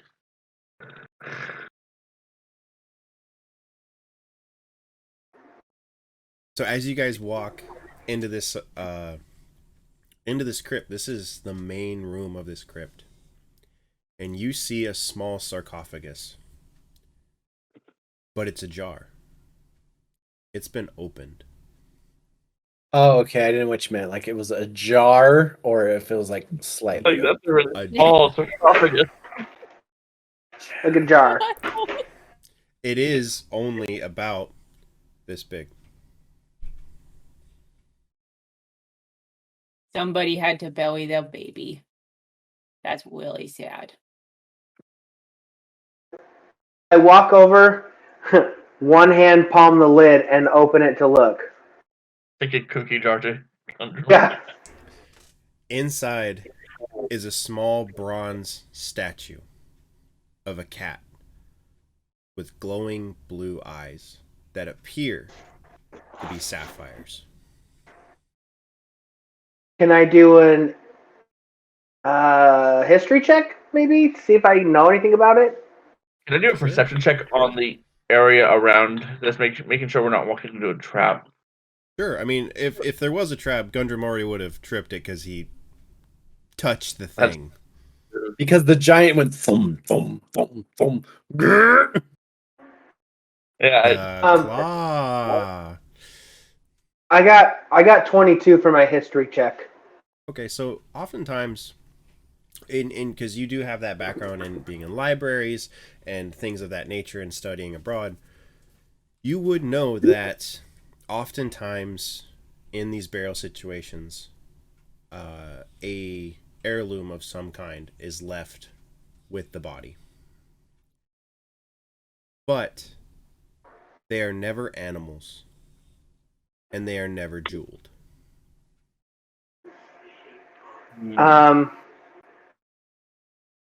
They are usually cups or amulet or something along those lines. They're never, and they're usually fairly simple. They're never jeweled. Vet, So roll me a Constitution saving throw, Vet.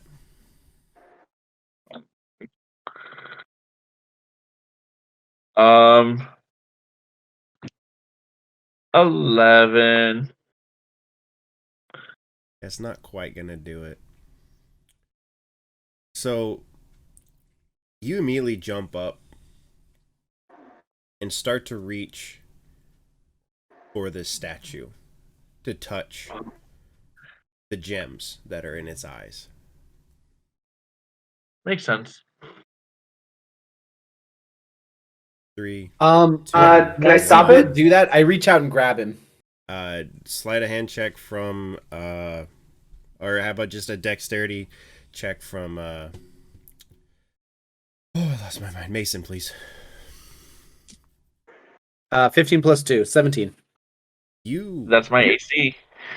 You narrowly grab his hand when you know those scenes in those action movies where they're stretching for something and it's just trembling away from it. That's where you grab his hand from. You seem off, small friend. Are you well? That likes shining. That likes shining.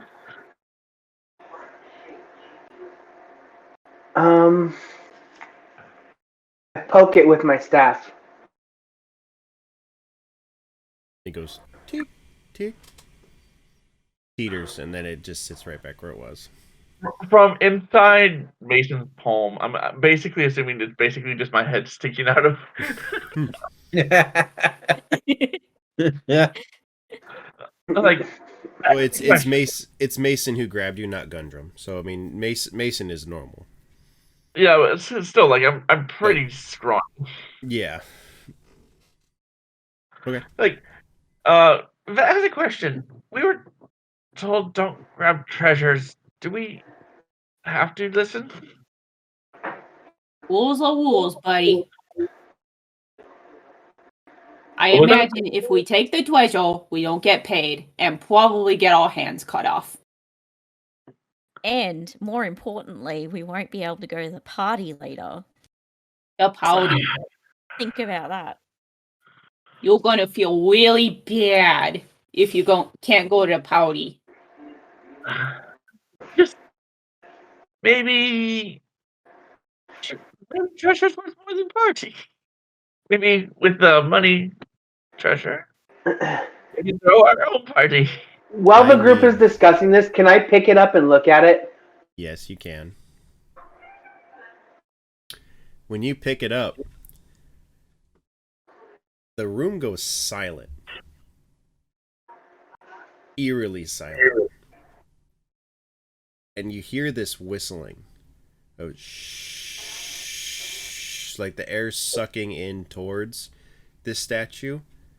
And doom, this shockwave explodes off of this amulet. And your vision goes white. All of us All or of- just me? All of you, vision goes completely white. Can I weasel out of Mason's hands right now? Oh, you mean you can wiggle? I think Mason would have dropped you. So yeah, you're free to do whatever you want to do. Honestly, cool. I'm not trying to crush anything, so like if I felt you wiggling too much, I would let you go. Yeah. I put it down immediately. In this so- blind state, Mm-hmm. I'm going to reach into my bag of tricks and pull out 2 more fuzzies. How about you wait 10 seconds? Okay. When you set down the amulet, Gundrum, your guys' vision clears. And sitting there is the amulet, but the eyes are plain carved bronze. You are now level Weird. 3. Yeah. Okay. Yeah. And as you Oh, do you guys do fun anything? stuff. Yep. I need to sit down for a little bit and meditate. Oh no, I'm talking about, do you do anything in this exact moment? Are you going to try and sit down and meditate? Or is anyone going to Yeah, check well- what's going on in the room? I want to look I at. think knowing what's going on, why we just lost our eyesight, is going to be pretty high on my priorities. How about Yeah. this? How about you just turn around? Okay. I turn Could around. do that. Standing there where the back door of the crypt was is a 6 to 7 foot skeleton Oh, jeez. with giant horns and holding a battle axe. Roll initiative. 2. Gudrum rolled a 2. Gudrum. Mason 17. Sturdy 10. Zan And Vet 19. 19. Zan, what's your dex mod? +2. +2, okay. Sturdy, what's your dex mod? My Dex mod. Sorry, give me a second. No worries. Dex mod is +3. Sweet. Okay. Well, Yeah. that is very Okay, interesting. that's So not Sturdy will go wonderful. 1, Zen will go 2, or in that that tiebreaker. Oh, and I got to roll his initiative. Do. I'm a seagull. You're a seagull? Yeah, it's like making my way downtown, walking fast. I'm a seagull. Go fuck yourself. Doodly doodly doo doo doo doo doo. Okay. Corinne, don't look now, but there's someone behind you. Oh, what? Is it Lottie? Someone just walked behind you. Yeah, it's my brother. Oh. He's staying with me at the moment. Nice. Okay. Top of the order is going to be Vet with a 19. Nice. How far away is he? I'm going to say that he is 12 feet away. 12 feet? All right. No problems then. I'm going to dash up and attack. Okay. So that's 24 to hit. Yeah, that hits.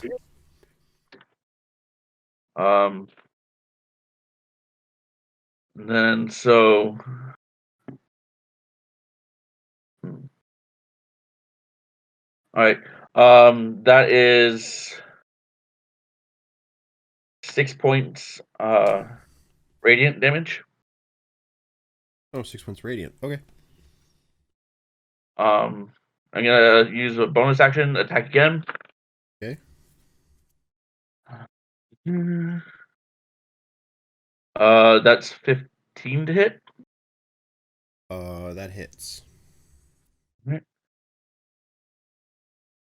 Another 8 points of radiant. Okay. I'm gonna burn a key point. Flurry of blows. Okay.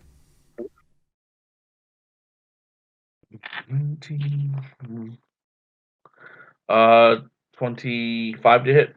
Yeah, that hits. Another 8 points of radiant. Okay. And then 25 to hit again. Okay. 10 points of radiant. Okay. And then I'm going to jump back. I'll accept the opportunity attack if he wants to try it. But He defo will. Defo will. What's his... Okay. 14 plus 6, 20. that would hit. I'm going to use my reaction and cast shield. Very, very cool. Spikes my AC up to 22. 22. All right. Then you are clear. And I will, because I'm doing that, I'm only going to step back 10 feet from him. So I am still between him and the rest of the party. Okay. Sounds great. So that was your reaction. Shield is a 22 until your next turn. Correct? Yep. Okay. Perfect. Next in the order is Mason.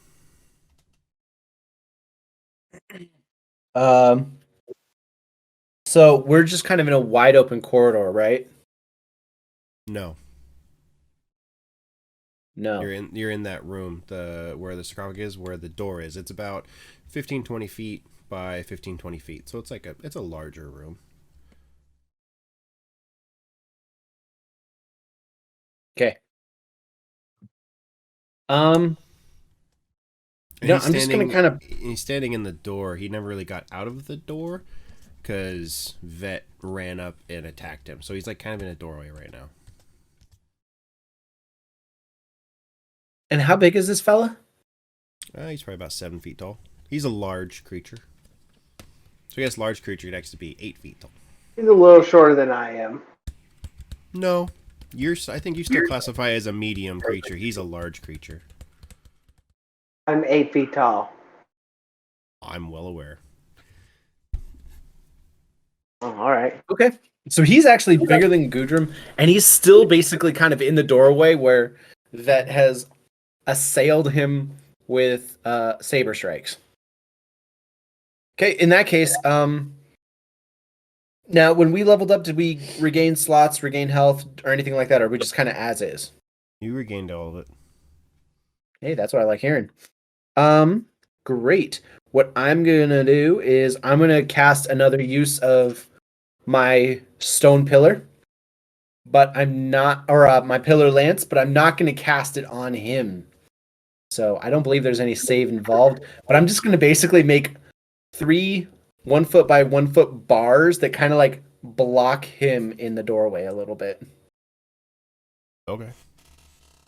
That's You're all not I'm gonna going to do. attack Just him. shunk. Nope. Just he's in timeout. Okay. Sounds groovy. If you need to know how big those pillars are, I can roll their height. Whatever, it doesn't matter. That's fine. Michael, do you have to look that way? Yeah, you might. Yeah, you might be in the way of that. Yeah, you're gonna have to make a deck save. No, I'm asking Michael. Are you looking at the time right now? Oh no, I'm good. Okay. It turns out that We're okay. I'm good. Okay. Just make sure. I didn't want to keep anything from anything. So. I just checking to see if I had a message. My phone buzzed is all. Gotcha, perfect. And Sky, just to let you know, I do believe since you established you were 8 feet tall, I think you do classify as a large creature because I think the large creature cap is 7.5 feet tall. I think, Michael. Does that sound right? Sounds right. Yeah. I think it's 7 or 8 feet tall. So you're both large monstrosities. Yeah. Okay. That sounds rude. I just Don't want- say I that. just- You'll hurt its feelings. I don't. I think really 8 care. is. I think 8 is that limit. That the minimum is 8 feet. Okay. Yeah. So you're barring him in, correct? Right in front of him. Yep.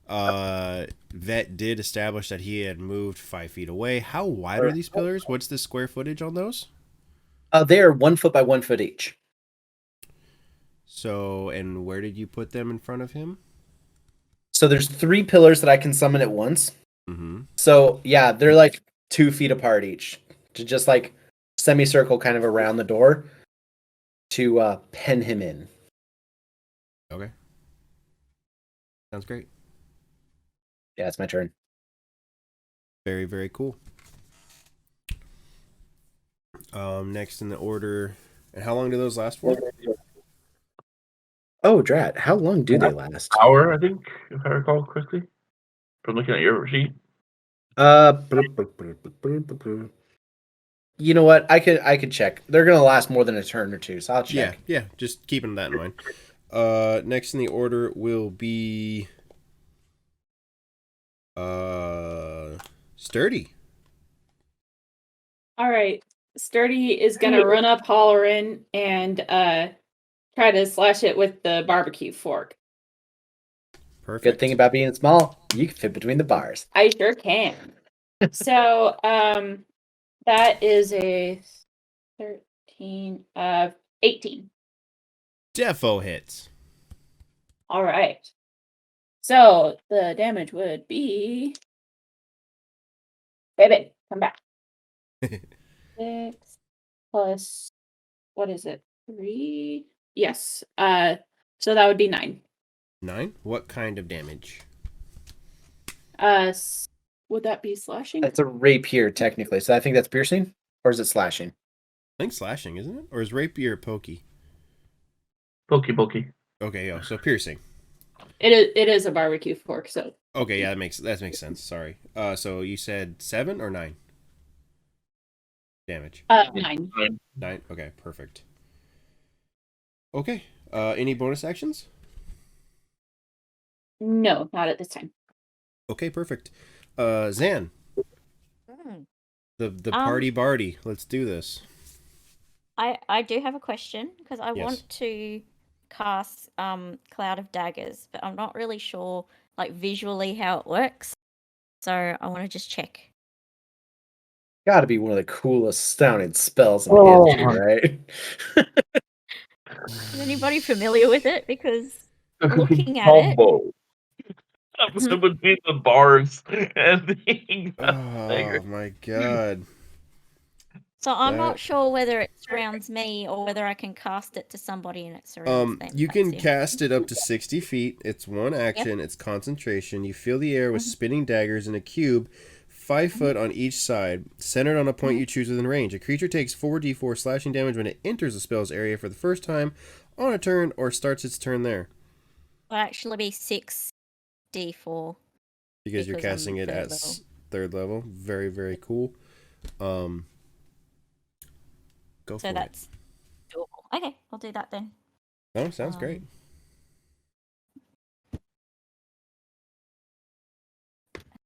It's really stupid because I accidentally skipped him in the initiative order too.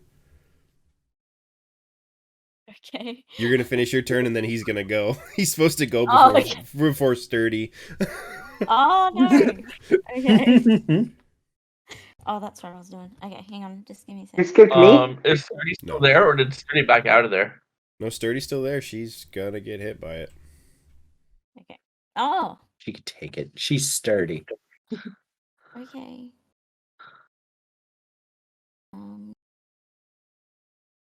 Um, Can I table talk a little bit? Yeah, Yeah. go for it. Cast a cloud of daggers higher up, like 5 feet off the ground. So around the thing's head rather than in his torso. Yeah, because I'm 3 feet tall. Let us short folk attack his kneecaps without worrying about getting. God, you came to the wrong neighborhood. You guys are mean. My pillars also last an hour. Perfect. Or until they're destroyed. Very cool. okay. So that's 16. 16 damage? Yeah. Perfect. What kind of damage? It's Oh, piercing? sorry. Yeah. What's your AC?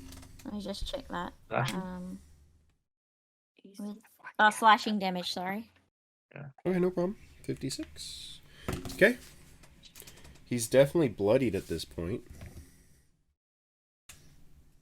Defo bloodied.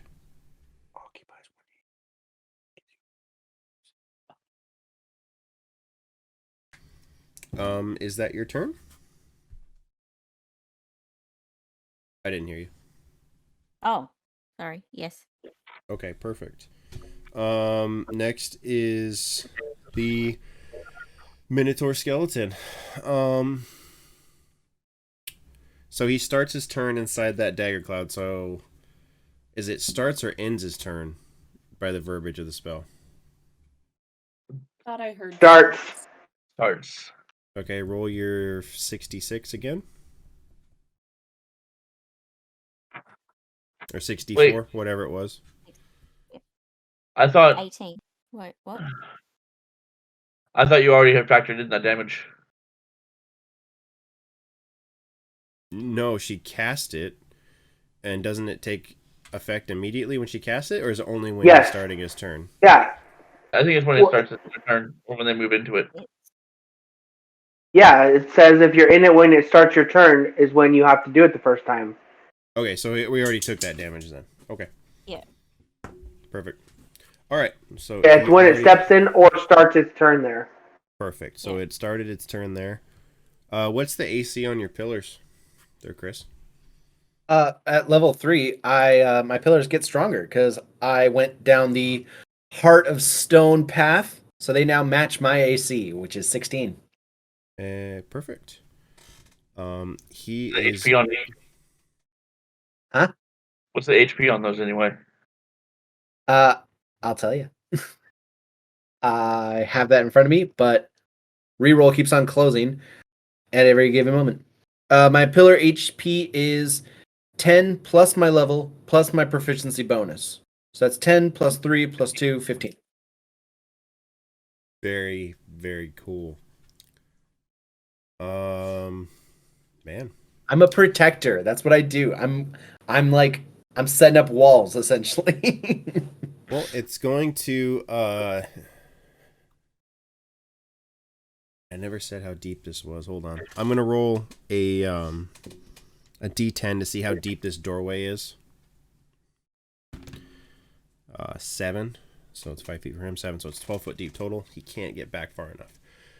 So he's going to smash into the pillar in front of him. And he's going to roll a nat 20.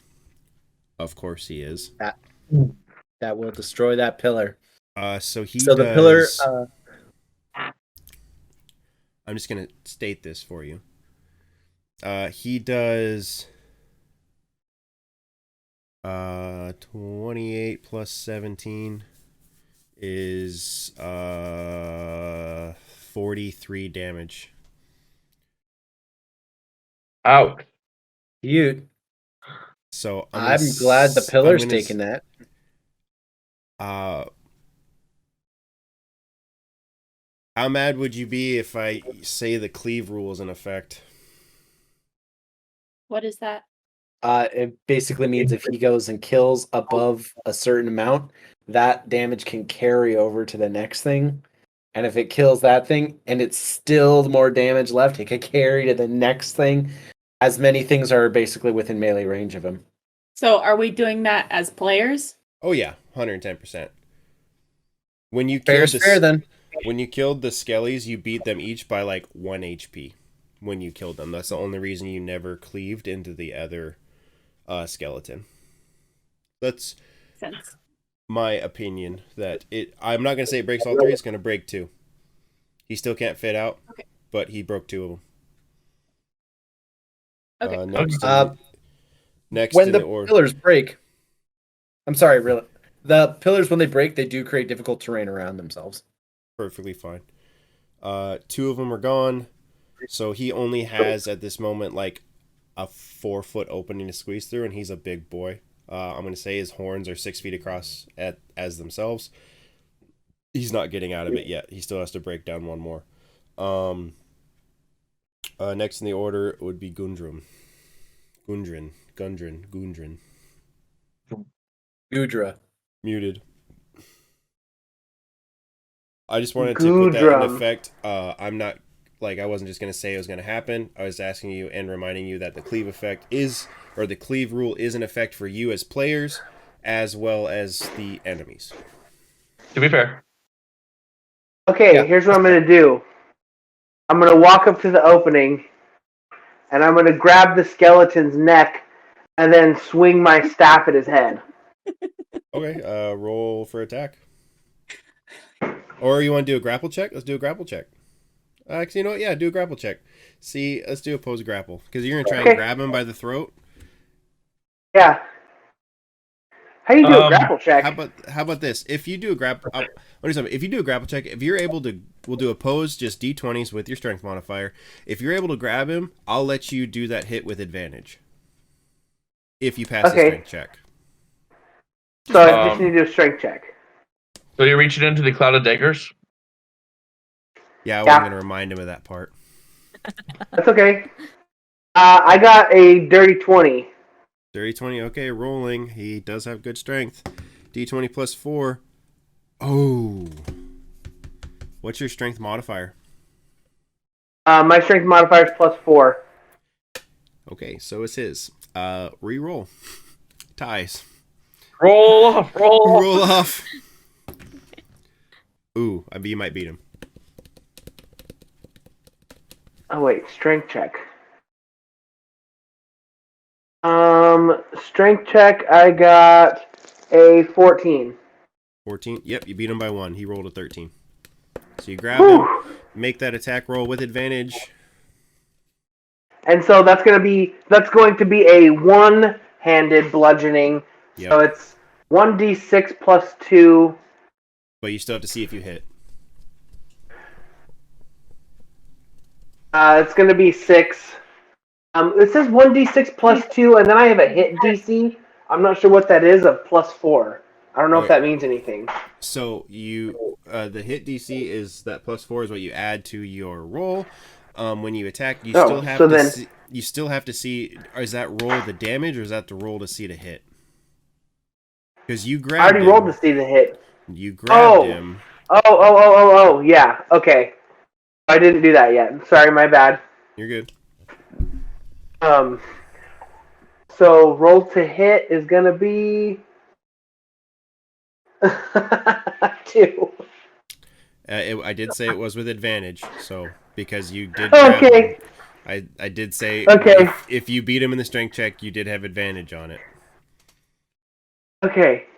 Don't think it's how it actually works, Advantage. but it's fun for me, so that's what I'm gonna do. I rolled a 15.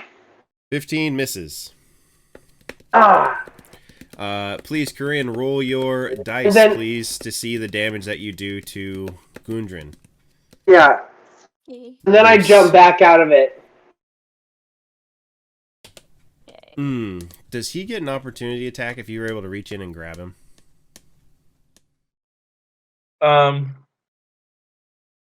So you are within Well, 5 He an already- opportunity he attack already with used the action disadvantage on because me. of the pillar. What was okay, one person at a time. Michael, what? Are you asking about the skeleton if he gets an opportunity attack? Yeah. He already used his reaction on me. What did he use his reaction on you for? Because I ran up and hit him, and then backed up. He tried to hit me, and I used shield. Okay, that's right. That's right. Yep, you are correct. And the pillar would not be in the way if he's able to reach in and make an attack through the pillar, and he's the exact same size as a skeleton, then the skeleton can also reach through the pillar and make an attack. You said there's a 4-foot gap. I mean, that's pretty big. Yeah. What's your 6D whatever? 64. 23. So Gundren, you take 23 damage. Whew. I definitely step back. So, guys, I'm going to use a reaction to counter that. I'm going to intercept that, reduce the damage the target takes by 1d10 plus proficiency bonus. D10 is this one. Yeah. That's like a shield reaction. So Nice. that would be proficiency. +2. +2. What? Yeah, you got a +2. So that would be 6. You get 6 points back. So you take Okay, 17 cool. damage. Oh, whoops. No. Ah! I hit something wrong. Hold on. You're fine. No way. Next in Yeah, the that's the order, interception fighting style. Pretty cool. So top of the order is Vet. All right. Bet's gonna go back in there. Stepping to the restroom. You're good. Yeah, he's gonna go run up and make his attacks. Mm-hmm. Uh, Daggers are over your head, so you do not get Yep. the damage. So 18 to hit. That hits. All right. And that's 6 radiant. Okay. And I'll use my bonus action. Try to hit him again. That's 19 to hit. Defo hits. Another 6 points of radiant. Okie dokie. And I'm going to step back a bit Okay. too. Yep, he's out of reaction, so yeah, then next is Mason. Because it's new turn. New turn. Yeah. What are we on about? Oh no. So Oh, sorry. okay, so how is it he hasn't had a turn yet. He only gets one reaction per turn. Yeah, I mean, so it's been It's one a round new of combat. order. It went to the top of the order, went to a 20, so it's a new set of combat, correct? Yeah, it's a new round. Okay. Well, I guess yeah, no, I'm not going to have him do an opportunity attack cuz that feels cheap cuz I didn't know that, but on the next one I will do it. All right.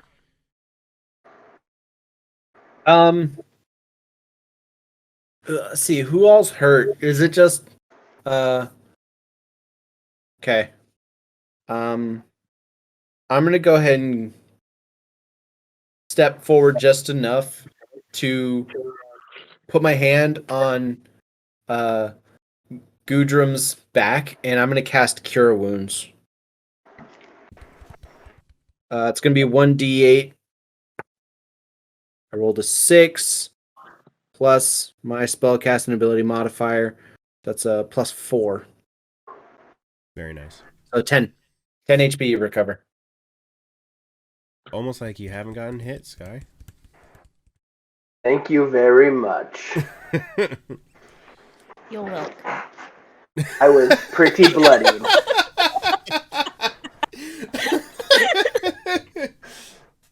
Actually, now that I think about it, the bard is like, "Why are you healing? I'm a bard."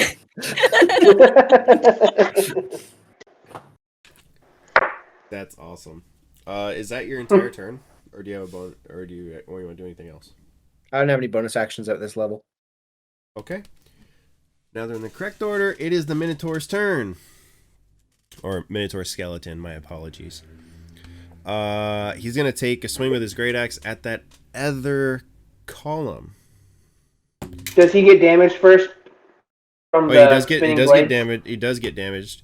So go ahead and roll your 64. The cloud of daggers thing. Goes up to a minute concentration, so. Ooh. Yeah, he's definitely going to hit that column for sure. Roll an 18 plus 4. That'll do. 22. He does 17 damage to the column. That does break it. Okay, that is his turn. How much damage did he take, Corinne?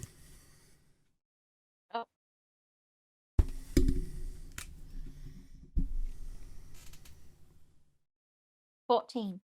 14. Pure slashing, yep. Slashing, yep. Okie dokie. Next in the order is Sturdy. Okay. So, surprise, surprise, I'm gonna go for another barbecue fork. Poke him. Poke him in the kneecaps. Yeah, that'll be 16. Meets it, it beats it. All right. And then 7. 7 damage. Okie dokie. What kind of yeah, I already said piercing, sorry. Rusty DM. Yeah. Rusty DM. And I'm going to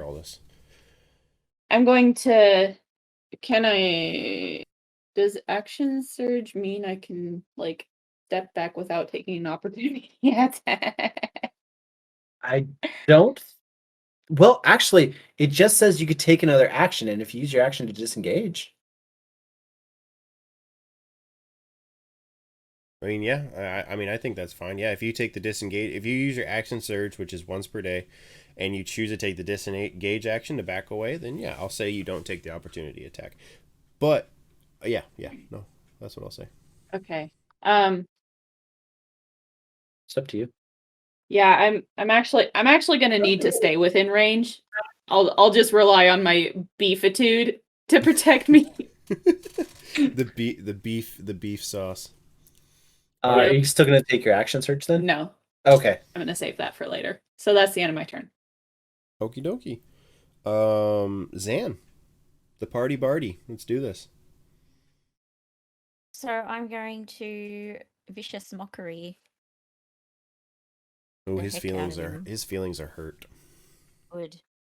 And his bones. Depends. Wait, I need to hear this mockery though. I know it depends on what you say. What? Got. I'm not gonna let you just cast vicious. What's the Yeah, vicious you can't just mockery? cast vicious mockery without doing some vicious mockery. You need to mock him. I haven't thought of anything. You warthog-faced buffoon!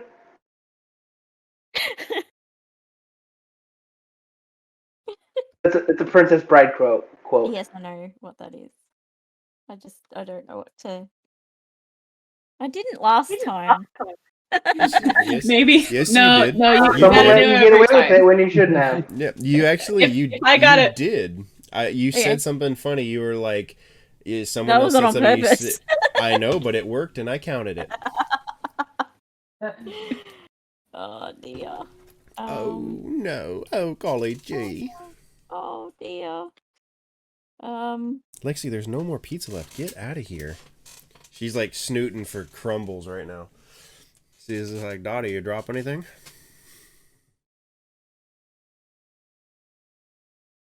Okay. I'm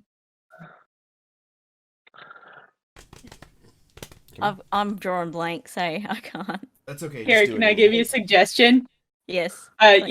You know that song that goes like them bones, them dry bones. You got to do that real snotty, just like yeah. Them bones, them dumb bones. All right, I'm just gonna roll now. Yep. Hello, Mr. Bond. You're not even gonna do it. No, Don't bully her. I'm kidding. I want my money back. sorry. Just kidding. Hey, pal, it looks like you're out of guts.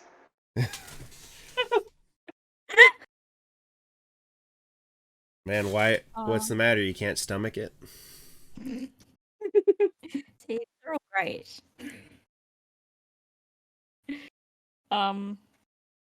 Yeah, so wisdom Well- saving throw. You know what? Again, wisdom, not a skeleton's strong suit. That's a 3 minus 1. 2. Ooh. Okay. And 1, 2. 4. 4 psychic damage? damage. Ooh, psychic. Okay. I mean, he's hurt. He's way past bloodied, but he's not on death's door.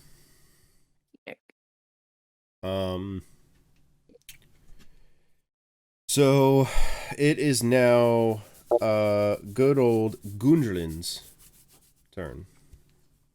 I'll be back. I'm just.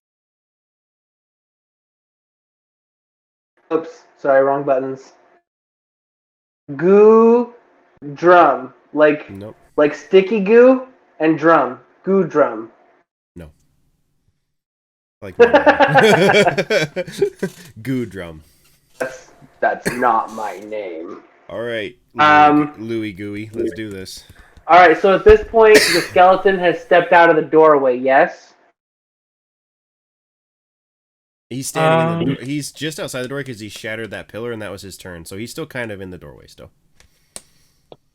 Okay, I'm just gonna double hand swing at his head with my bow staff. Perfect. So you're stepping into the blades again? No, my stick is long enough that I'm not getting hit by the blades.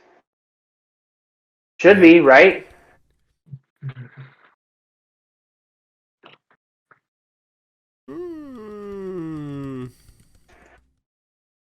Because if I'm not getting close again because that was too close. I'm not going to do the same thing I did in the last game where I almost died the first round because I ran off into battle like a dummy. Your first session character curse? Yes. I am going to say that you do not have 10 feet of range. You would have to get within 5 feet. Oh, I'd have to get... Okay. Yeah. Shoot. Well, I don't have a lot of options. So I am just going to Can I offer suggestions? Step backwards again. Yeah, you can. Luke, how would you feel about him readying an action? Ooh, readying an action? I'm not. It depends on what he wants to do. I'm not opposed, but he has to come up with it.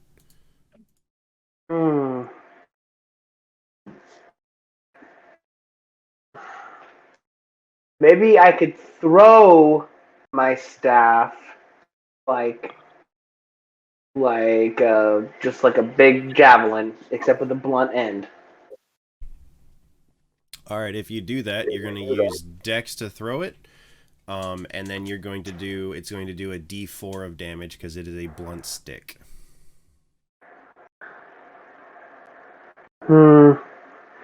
Yeah, I can't really do anything. I'm just gonna step back. Okay. I mean, you never stepped close enough to hit him, so he does not get an opportunity attack. And yeah, is that you? You're not gonna do anything? Nope, I can't. Okay. Then top of the order. Initiative 20, everything resets. Vet with a 19, go ahead.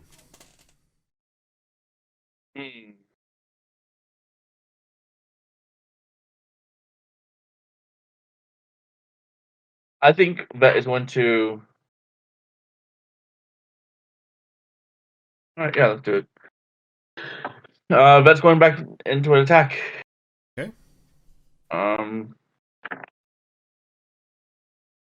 This guy's cool looking. So that's 21 to hit. Hits.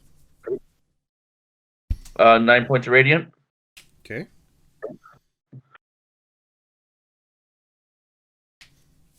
Another 21 to hit.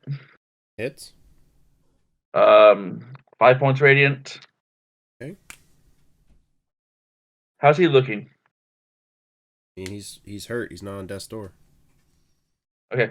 I'm gonna burn my last key point. Do Okay. another flurry of blows. Perfect. Not 20. Perfect. Do your damage. So that's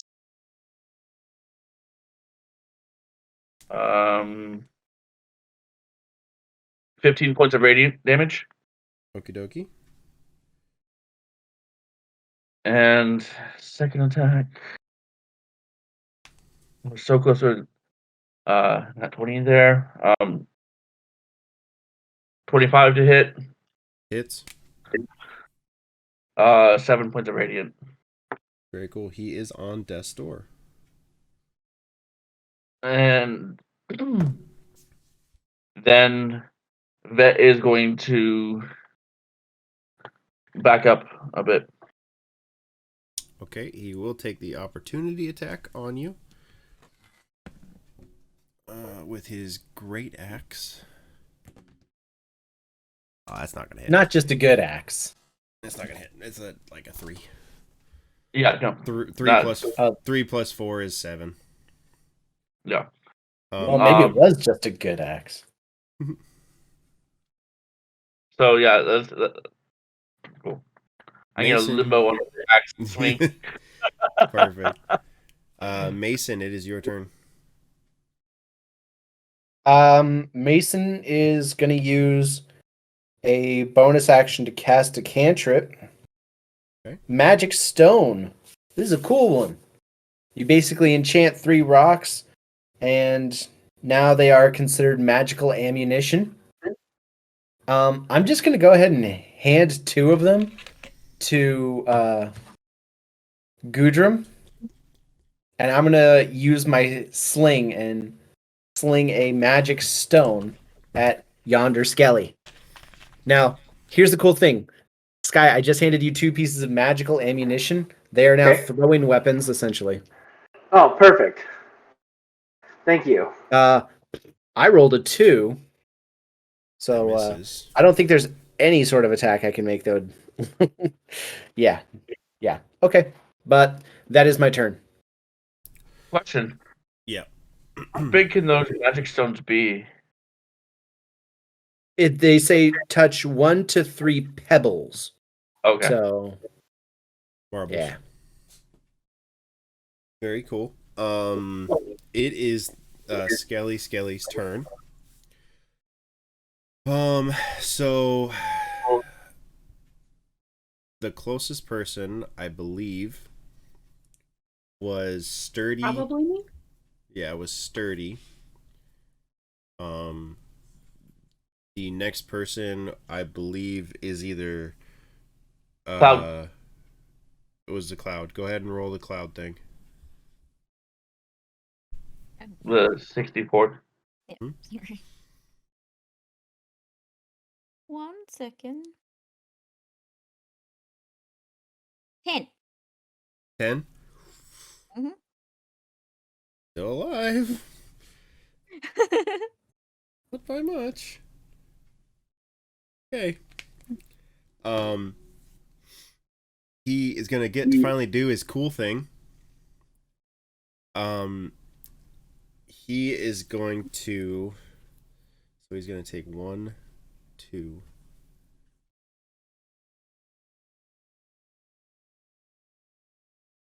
Yeah, he would just burrow. He'd just go for not the nearest person, but the second one. He's gonna go after Vet, because Vet did hit him for like a S ton of damage. So he's angry at the small dragon man. He's going to run right past Sturdy. If you choose, you can use your reaction. I will. Okay, roll them bones. 8 plus 5, 13. That does miss, unfortunately. He is doing his gore attack, moving more than 10 feet, which will initiate his charge attack. So he's gonna roll to hit. It's a d20 plus 6. He rolled a 16 plus 6, 22. Yeah, that hit. It's going to be. Let's roll these out. He's going to do 2d8 plus 4. And then with the charge attack, it's an extra 2d8, so it's 4d8 plus 4. And you're going to need to make a strength saving throw or be pushed 10 feet and knocked prone. I'm thinking this little lizard can make a great saving throw in strength. What's funny, as a monk, I actually have proficiency in strength saves. Mm-hmm. What? So I got an 18. That beats it. 14. But you God, I run my mouth. But you do take 26 damage. Vet is down. Yeesh. Next in the order will be Sturdy. Okay, so can I run over to him and just to clarify, he is not on death's door. Keys are in the lock, and he's turning the handle. Okay. So I'm gonna try to attack him if I can handle my die. You just attacked the keyboard. And Yeah, I will say this, you are behind him because he ran right past you.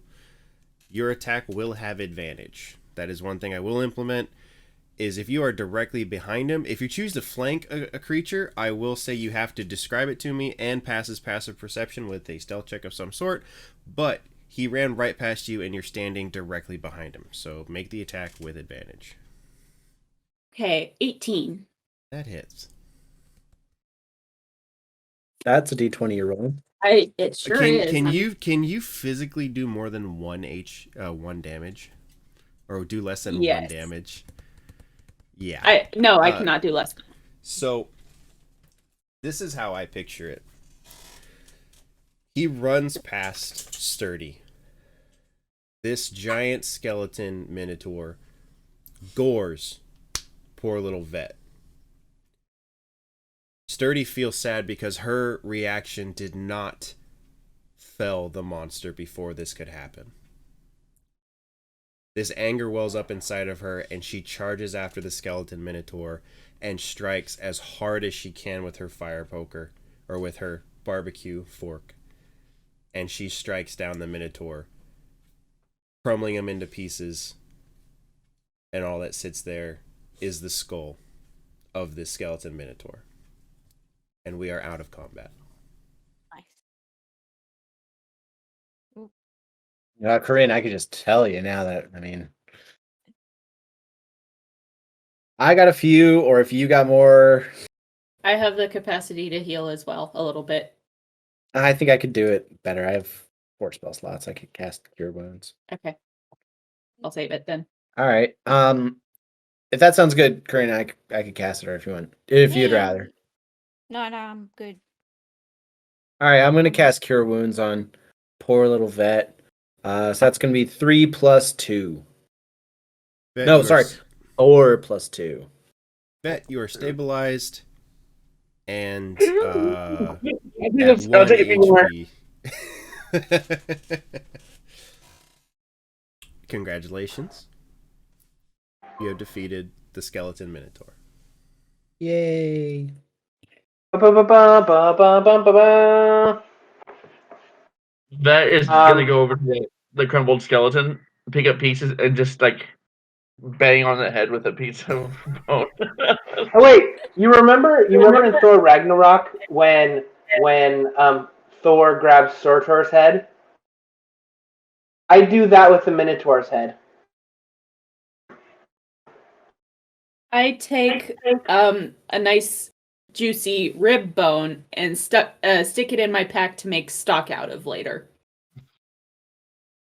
Mason looks at you with horror in his eyes. All of you, like, What? It's not people. It's not people. we were I just. think that is gonna try to take that bone out of your bag. Get your own. There was plenty. There are plenty, though. There was probably 206 bones. Like, we shouldn't be eating it, but if you are, why steal hers? Like, there's other bones. Must you eat monsters and thieve? No, Vet doesn't want you hurt.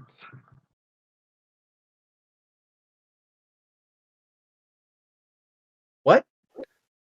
Vet does not want you hurt. Why would I So put myself on a bone? that doesn't want to break off his own bone.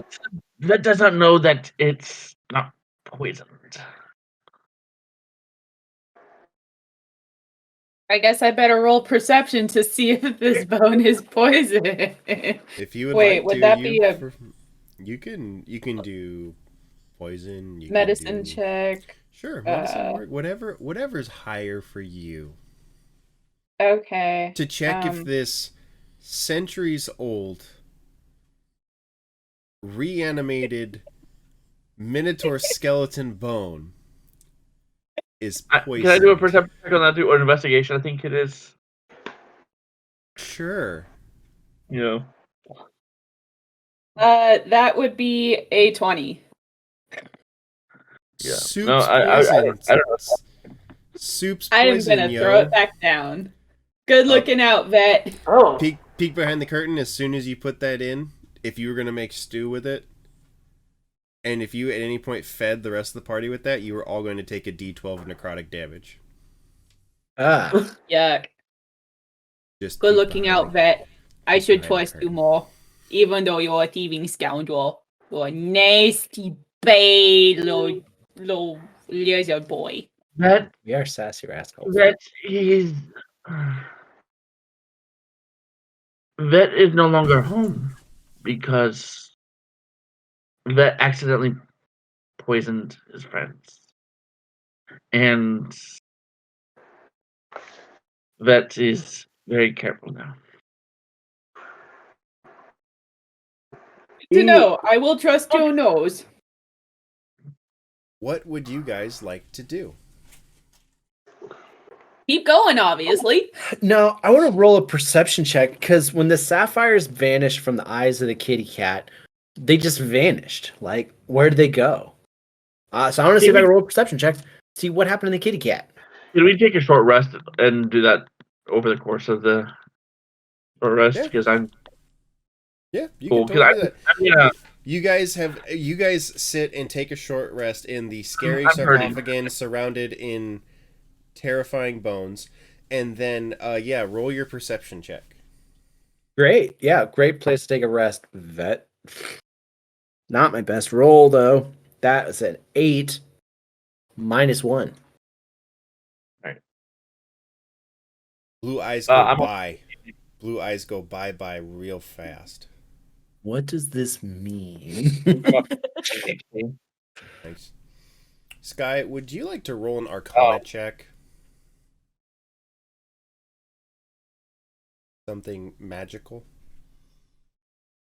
an Arcana check. Something magical. 17.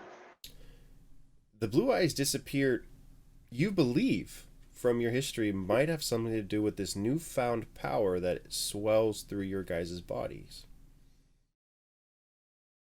I have a newfound power. You're all Can level I do 3. internal perception? No, but you're all level 3. Like, that, the eyes burst and you turned level 3. They were experience gems. Cool. Okay. They were rare Do you candies. guys, do you guys take the idol with you? What do you guys do? I guess we better leave it here. I'm not gonna do those heroes any favors. If we have a risk of dying, I'm not gonna help them find it. They're gonna have to come in here and get it themselves. So, what if we just like try to hide it? Sure. You want to? So, like, is there like a freaking hole where those urns were? Oh yeah. Oh yeah. So I'm gonna stuff it in there and put like a rock in front of it. In one of the 3-foot high holes.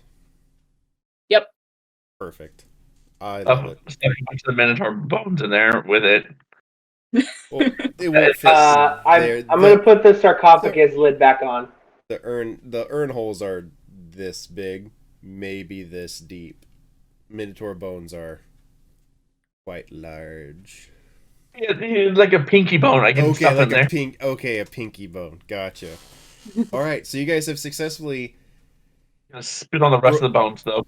broken the rules and hidden the treasure and Artifact. trinket and artifact. Wonderful. Do you The guys? wolf didn't say anything about hiding it. I think they did say something about touching it, though. Go ahead That ship has and sailed, I think. and exit if you'd like. Do you guys wish to exit the crypt? There was the one path down to the right at the beginning that we didn't take. Correct. If we want to keep exploring it, we could. I would like to keep exploring. That's totally fine. So you guys make your way back and investigate the right pathway. Yeah. Okay, perfect. You guys make your way down that pathway. It's very similar to the left path. It's actually, I should clarify this. When you stepped out the door, that pathway that led to the right looked like it intersected and met with the pathway that you took on the left. Like they both joined at the main door entryway. So you guys immediately step out that door and you can take a left and take the path that you did not explore. That's what you're choosing to do? Yes. Okay. You guys walk down this pathway and you see like little... Actually, Vet, what's your passive perception for me? 13. 13? Also, with my glasses, I can see a lot. I can see objects as small as 2 feet across, where in conditions of clear visibility, you can make out details of even extremely distant creatures and objects as small as 2 feet across. Okay, well, distance is not necessarily the issue that we're looking for here. Can I get everyone's passive perception real quick? That's going to be a 13. big old 9er. 9, 14, 13. 13. 13. Zan, what is yours? You are muted. You're muted. Sorry. What's passive? It's 8. 10 plus your perception mod. Sorry? 10 plus your perception abilities Okay. modifier. Well, my perception is 0, so 10. Okay. 10 then? Okay. I guess. I'll say with a 14, you would notice that there are slight sparkles on the ground. Like there may be something shiny. I investigate the sparkles. That does not notice. Vet does not notice. Go ahead and roll an investigation check for me, Gudrun.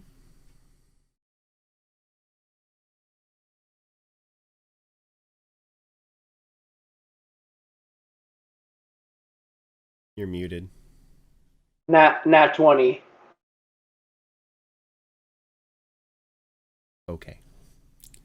Okay. Okay.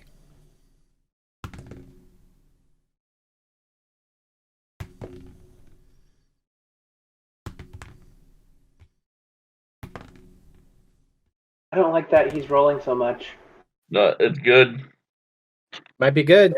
You find 125 gold pieces worth of jewels on the ground.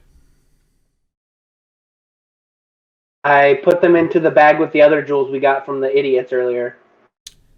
I was going to roll 2d20 and add that total, but with a crit, I doubled it because you freaking crit. Okay. So, you guys continue down this pathway. And you start to hear that clicking noise again.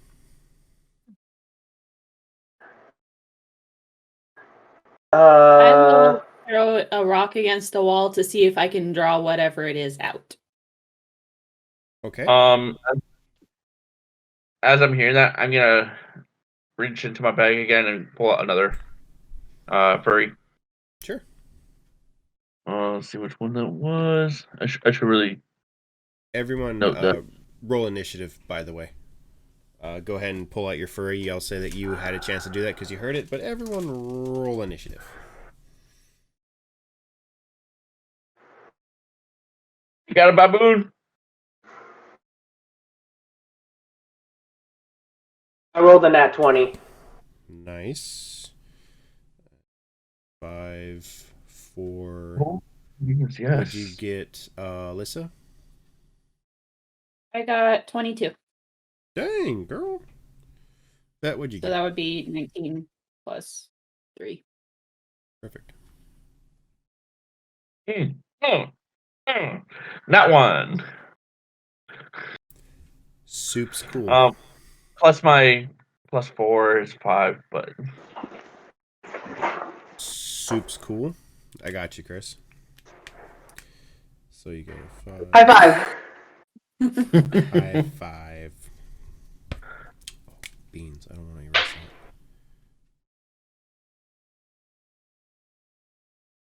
that's awesome. Sorry, guys. I just have to reset this. I didn't expect you to go back that way. What walks around the corner, or when you walk around the corner, what you see is 5 skeletons standing there. Top of the order, Gudrun. Gudrun. I'm gonna have to change his name for you, Luke. No, I will get it. Gudrun, please, what is your initiative modifier? It's -1. Okay. Top of the... how does that work with a nat 20 versus someone who rolled a higher initiative with modifiers? Do you think, Michael and Chris?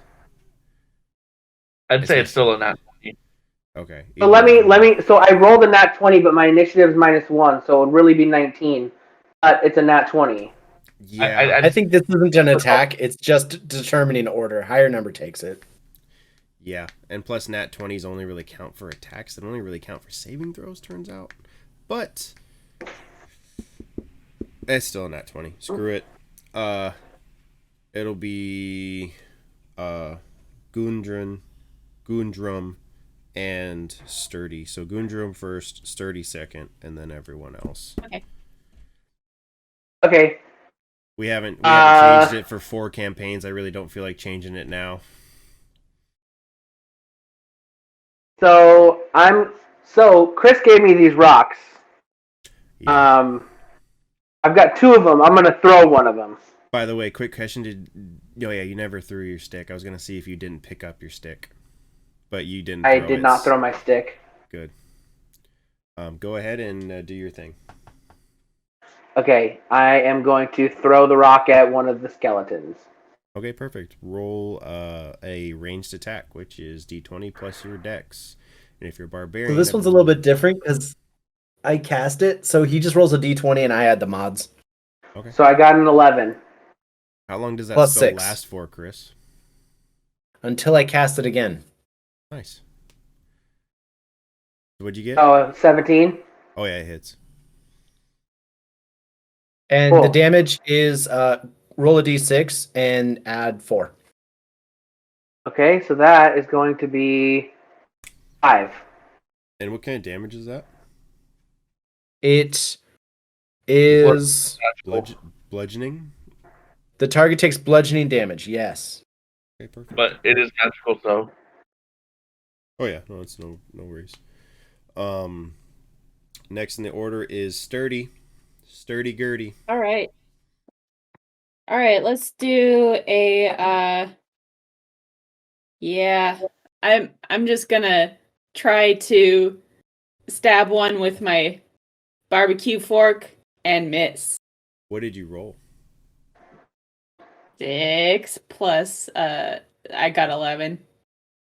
So, Sturdy runs up, goes to stab, and the forks go just between the ribs. It's like they split the ribs and don't actually quite hit. You just barely miss. Any Would have been good if there was some meat on. Any other bonus actions from you? No. Okay.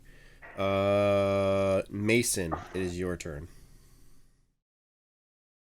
Yes. My 5 initiative? Yes. Jeepers, I wasn't expecting that. Perfect. Okay. I am going to cast. So Ferdy ran up on him. Yep. So she's probably engaged with one of them. There are 5 total. Yep.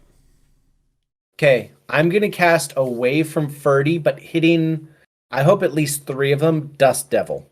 Well, no matter where you It's cast, no matter where you cast, it'll be away from Ferdy. Perfect. Because her name is Yeah, Sturdy. it's right. Away from Sturdy, I'm gonna cast Dust Devil, a 5-foot cube of air I can see within range. Every creature in that area is gonna make a strength saving throw. Strength saving throw for a 5-foot cube.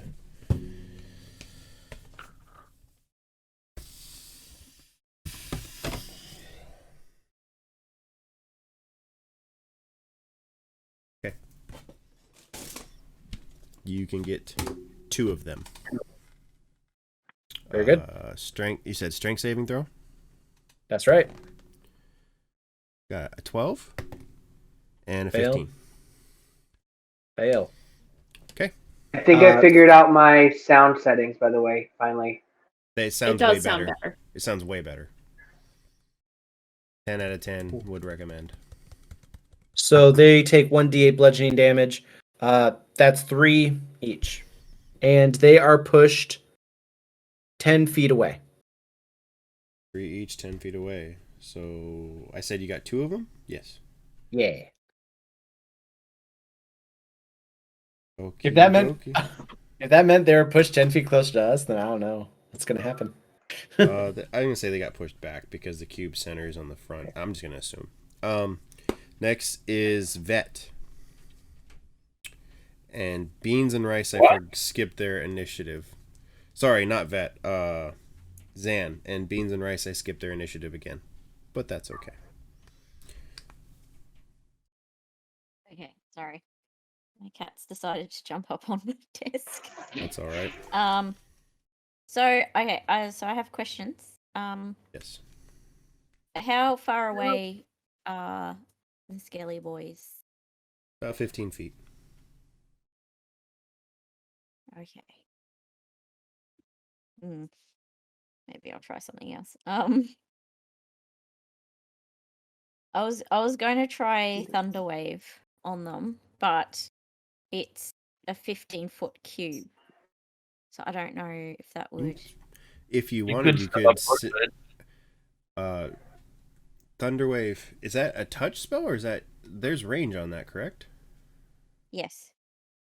So if we want to do a 15-foot Uh-huh. cube, he pushed them 10 feet back. You could center it 5 feet behind them and not hit the sturdy. Yes, that would be preferable. You have any range? Hey, Luke, I'm just wondering, what's your time frame for tonight? Because I thought it was going to be a shorter game. We are pretty dang near the end. We'd be done if you guys didn't Okay. go down this pathway. Okay. Just so you know. Okay. It's okay. You're good. We are looking at maybe 20 minutes, 25. Okay. All right. Cool. You're good. Okay. So yeah, I'm gonna try doing that. Okay. What are they Oh, gonna do? actually, the 15 feet cube is from myself, Oh, so it's not. you would hit sturdy and 3 others. What kind of save would I have to make? Constitution. Oh wait, I should be okay. Constitution saving throw. Who else Yeah, is you in should the do it. area? I don't think anyone else. I'm the Just only be- one who ran up. Yeah, just sturdy and the 3 skelly boys. Okay. All right. So each creature in the 15-foot cube originating from me must make a Constitution saving throw. Show it off. Um, 20. nat 20. Nice. So you take no damage. We Nice. had a 14, 18, and 16 from the 3 skelly boys. Okay. I'm just gonna. Okay, hang on. So it's 2d8 thunder damage. Hmm? It's actually 4d8 because it increases with each level. Okay. You're casting it at 2nd Yep. level. Yeah. Or 3rd level or whatever it is. Okay. Roll your damage, and I'm guessing they all 3 saved. One was 14, 18, 20. Whoops, hang on. Yep. So 4d8 is 16. Okay. It says thunder damage. Yes.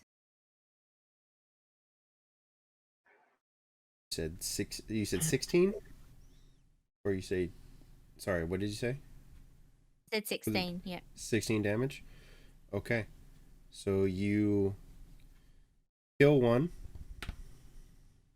Woo! kill a second, Good night. and severely wound the third. Hey. Yeah. Dang. And then it's Vet's turn at this point. Right. I'm gonna I'm gonna target the ones that were injured the most. They're all pretty hurt, so All right, cool. So, I'm gonna just run up to the weakest looking. Mhm. My baboon is going to run with me. I'm going to make him attack the weakest looking one. Baboons also have pack tactics. nice. So he got a 20, dirty 20. Can he do less than 3 damage? Yeah, he can. Okay. He doesn't. Okay. He does you 3. Kill one. All right, so baboon goes crazy spider monkey on. Oh yeah. Trust me, I've got a description in my head right now. You do your All damage. right, awesome. Vet's gonna go after the next one.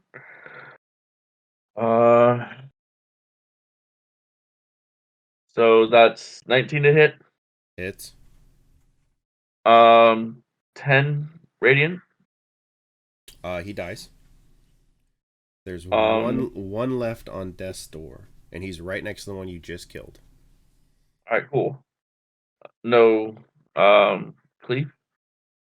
No, you just snuck by that one. I actually Okay, gave cool. you the excess. That's why he's on death's door. He was bloodied. Okay, Now he's on okay. death's door from the extra. All right. And bonus action, dirty 20 to hit. Defo hits. You cannot do any less than a 1. Nope, cannot. You were literally that close to actually cleaving. So like you Oh, wow. you killed one. The excess damage left him at 1 HP. Oh, okay, yeah.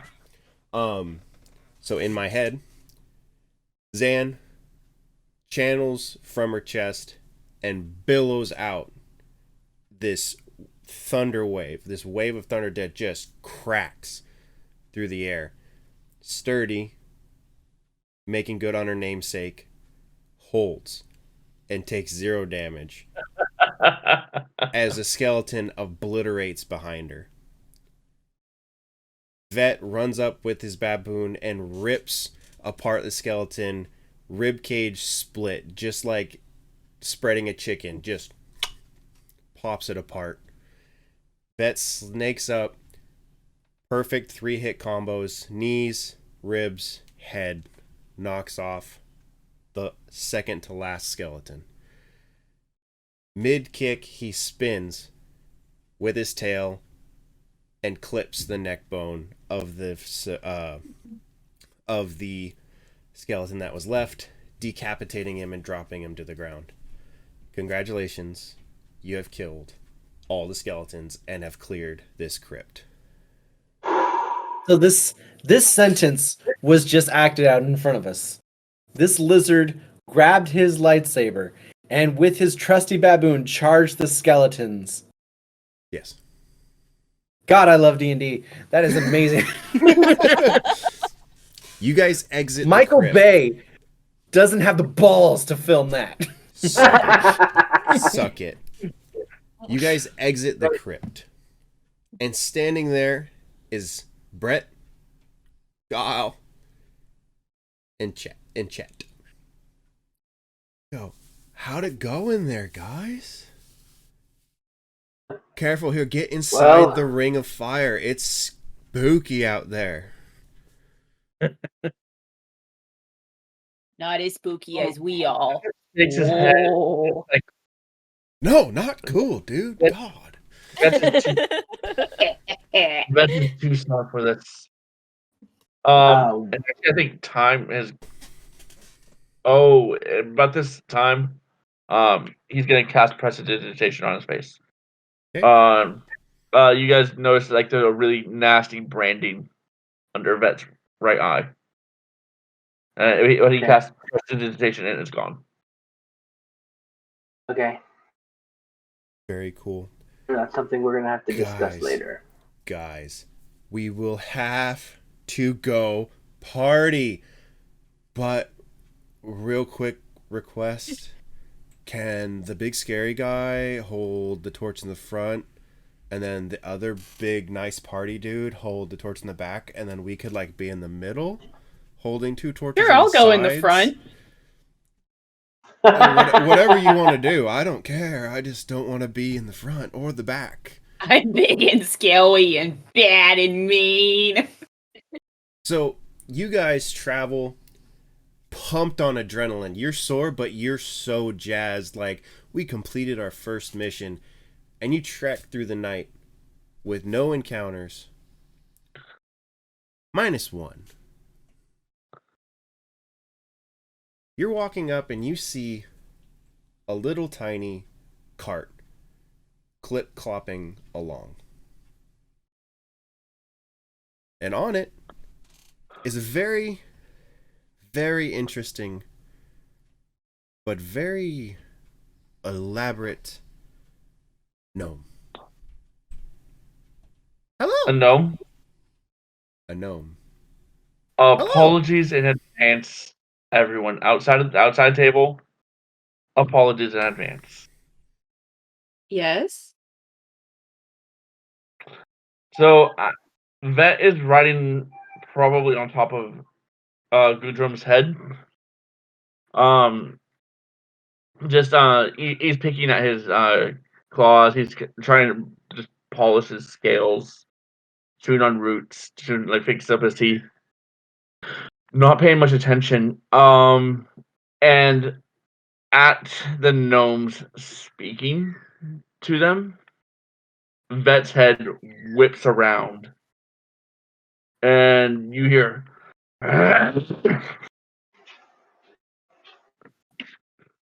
What's the matter? You don't like gnomes?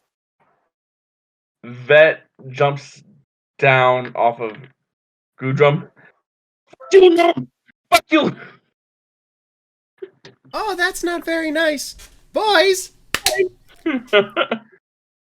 And Oh man! at that point, a little crab, arcane firearm, crawls out from the back of his cart and goes and focuses on Vet.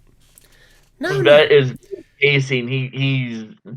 He's back and forth. He's upset. So No. what I'm going to do is give Vet a crunchy cookie. Say, calm down, buddy. I want to talk to this guy before you chew on him. Chew on this instead. Vet just ignores it. Like he's working himself up into a frenzy. Perfect. No. Okay, hold on. I have a +1 to animal handling. It's Vet. He's kind of an animal, but also kind of people. It's kind of an animal. Like Vet is just spitting at this gnome. He's like, I think I'm gonna go. Whoa, little friend. Whoa. And I walk up and I just pick up Vet in my hands. Calm down. Vet is not going to just let you do that. You better roll for it. I will say contested strength. Or no. Contest. How about dex check for Vet to see if he gets away. Strength check for Gundrum to see if he can grab him. I got a 14. Yeah, I got a 19. Oh. So Gundrum, you snatch him up and you just hold him real close. Again. And Vet is just kicking and screaming. My hand is basically, you're basically in a baby Bjorn in Vet's hands. Or in Gudrum's hands. Vet is, he's swearing at this gnome. He's... Little one. Well then, Let's that was very, very interesting. Had to be a gnome. I knew you were going to do a gnome too. Because my name is Sir Dudley, the traveling merchant. And okay. Here are my wares. The stuff that I sent you guys. We can figure out what you guys buy later on, but we're going to just kind of like skip past this part. Okay? Sound good? Because we got one little bit to finish, and then that'll be end of session 1. Okay. Yeah. Because we don't need to go through it. I already sent you guys a list. You guys can figure out how much gold you have, and after you get the 100, then blah, blah, blah, blah, blah. At the end, he goes, little kobold friend, I do apologize. But if you cuss at me again, I will kill you. Mm-hmm. And it won't be hard. Don't threaten my friend. No. Vet... He Also- swears I don't... Like...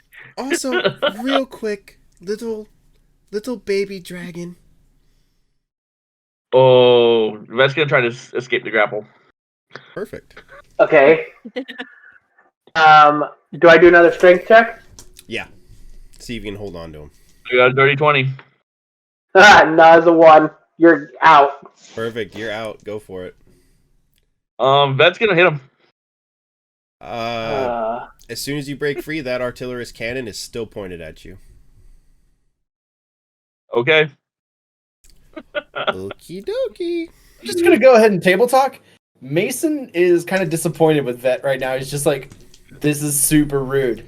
Go. I don't think he's gonna back you up if you fight this gnome. Yep, I know it. Okay, you're fine. Go ahead and roll your attack against Sir Dudley. He is a gnomish gentleman and understands the plight. Roll for attack. I'm not doing lightsaber, but it is a 15 to hit. That will miss. You run up and you go to hit Sir Dudley, and he moves in a way that makes you think he is not just a traveling merchant. He is not just a simple man. He glides to the side and lets you fly past him. He goes, well, that was unfortunate. Because in this instant, you skitter past him, and I'm going to say you're 10 feet behind him. And this will take less than 6 seconds. Call me if you need anything. Tosses you a sending stone to Mason. Claps. And the entire cart goes and is gone. As if it was transferred into a void or different plane of existence.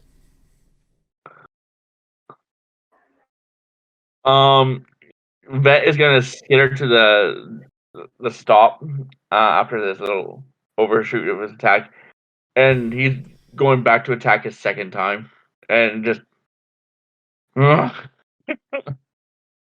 It's an angry little boy, and I understand it. Gudrun's gonna ask Vet about his burst of anger.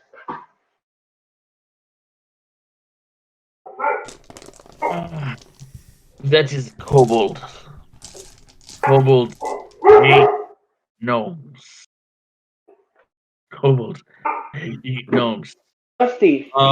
You might know this actually, as a person who studies.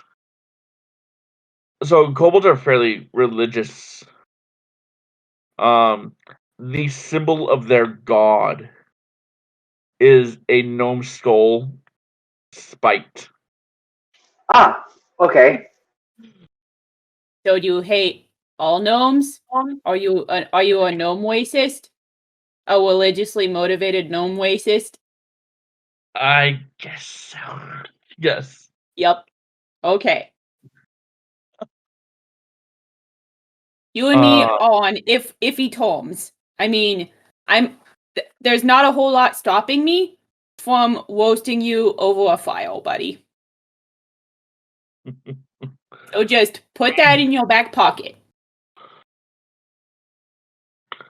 And trust me, peek behind the curtain, I have a way around it, and I have a plan.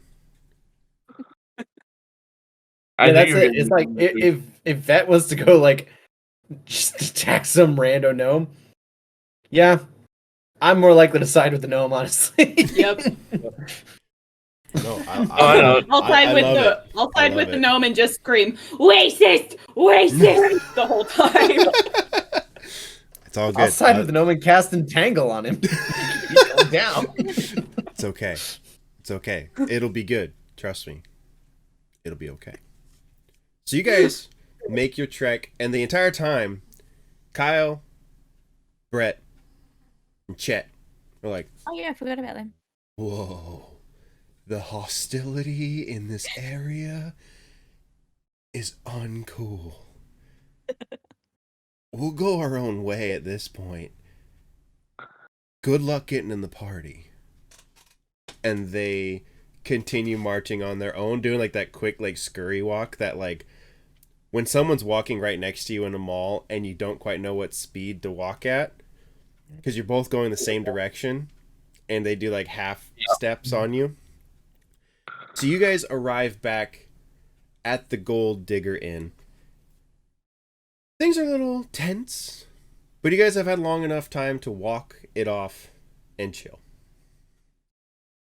There's still tension, but nothing too horrible at this exact time, hopefully. Yeah, you guys still eyeball gnomes in the tavern. Like he doesn't want to be spoken to. It's okay. When you guys get back into the Gold Digger Inn, the tavern is actually empty. There's no one in there except for the barkeep and Taldor. Mason leans over to Zan. It's like, I don't go to a lot of parties. Is this right? No. What's going on here? Oh, hello, my friends. Back a little early. We didn't expect you back for another day. No long rests Did taken, you expect I take us it. back at all? Oh, not really. But that's okay. Pleasant surprise. Honestly, out of all the S-Class missions, 30% return. Did you find anything of interest? Did you clear out any little tiny baddies that might be in there, but leave the big ones for the real heroes? Oh yeah, it's all cleared out. All There is a cleared. very interesting artifact, a keycap. There was this thing that we had to destroy, and I bring out the big Minotaur skull and set it down. Well then, I'll see that reading is not your strong suit. Or following direction. Not really. Did you touch the artifact? I examined it. Yeah, we checked it out. Yeah. I didn't. Just FYI. You touched. Zan's in the back like, You touched it. You touched it. You didn't say don't touch it. You said don't bring it back with us. oh, I think We he said didn't. don't touch it. I think he said don't touch it. It's still there. You can have it. We don't want it. There are special recovery gloves that you receive at level D for you to bring artifact back. Well, why didn't you tell us this before? Because you are not level D. Are you level D? No, I don't think so. I think you're level S. I think you are scrub. I think you are fodder. Again, 30% return. But, in hindsight, it is what it is. Benefactor will be angry, but... what can you do? I'll just drink some more. Vet clambers up onto the table. Like, Vet and friends kill that. Is that scrub kill? No, it's not scrub kill. It is obviously much higher than scrub kill. But, again, not, what you were told to do. But I understand So sometimes what? you get excited. Not scrubs. No. I've got a question. Fire away. What exactly is the criteria from advancing from scrub to hero? From 0 to hero, if you will. From 0 to hero, completing a certain number of missions. Usually you have to complete 5 of each mission, and then you go up 1 level. Okay. That's 1 down, 4 to go. Next Bonus. mission, I also please. have a question. Shoot. Zan, yeah. Is the party later, or did we miss it completely? Actually, party is supposed to happen with the returning groups of the S-Class missions. So, hopefully, more than 30% survive, eh? So it hasn't happened yet? It has not happened we're yet. It early. happens tomorrow. You're supposed to take long rest. You didn't take long rest. It is late. It is 1 in the morning. I guess we're over ambitious then. That's okay. Excited easily. But for killing Minotaur and not running away like coward bitch, I scoot you up a level. You're now E-class rated heroes. E for everyone. And he kind of Can we takes... still go to the S-rated party, though? Or do we have to wait? I mean, if you want to. I mean, it's just scrubs. It's probably those 3 dinguses that I signed up earlier. 116 doesn't think I know, but I know. I don't care if he dies. If he dies, he dies. Okay. And so Is E-Party better? Hmm. E-Party proves that you are good at being what is my paper supposed to say? E-Party. Oh, that's my note. You don't want that one. E-Party is advanced helper to the heroes. Yes, that one. Right clavers on the table. He sets down his clipboard and he hands you an E-class envelope. He goes, I'm going to bed. Good night. Don't touch my stuff. And he goes in the corner and passes out, curled up in a ball with a bottle of vodka. What do you do? The last thing. What do you do? I I want to say take a it's time long to- rest. I think it's time to find a room and rest. Perfectly fine. You're Give me just some page. he rolls over. Oh yes. Throws a bag of 400 or 500 gold at you guys. 100 gold each. Your portions have already been sent to the clans of your choosing. Actually, that's a lie. I didn't get your clans of your choosing. I didn't have you fill out all the paperwork because I did not think you were going to survive. I'll do that tomorrow. Rolls over. We split the and he money. goes to sleep. You each receive the money. You got an additional 100 gold on top of the 45 gold that you received from, or 47 gold you received from earlier, between the 2 findings of the gems and taking them from the party boys.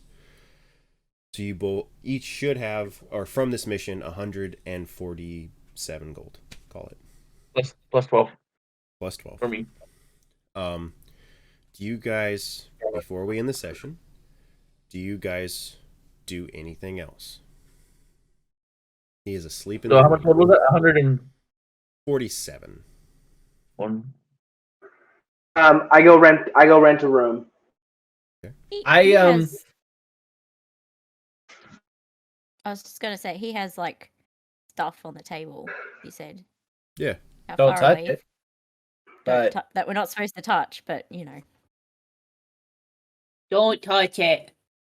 Leave it alone, Zan. I just want to have a look. Are there scraps of Yeah. food lying around? In your guys' room, when you rent your rooms, you get a meal.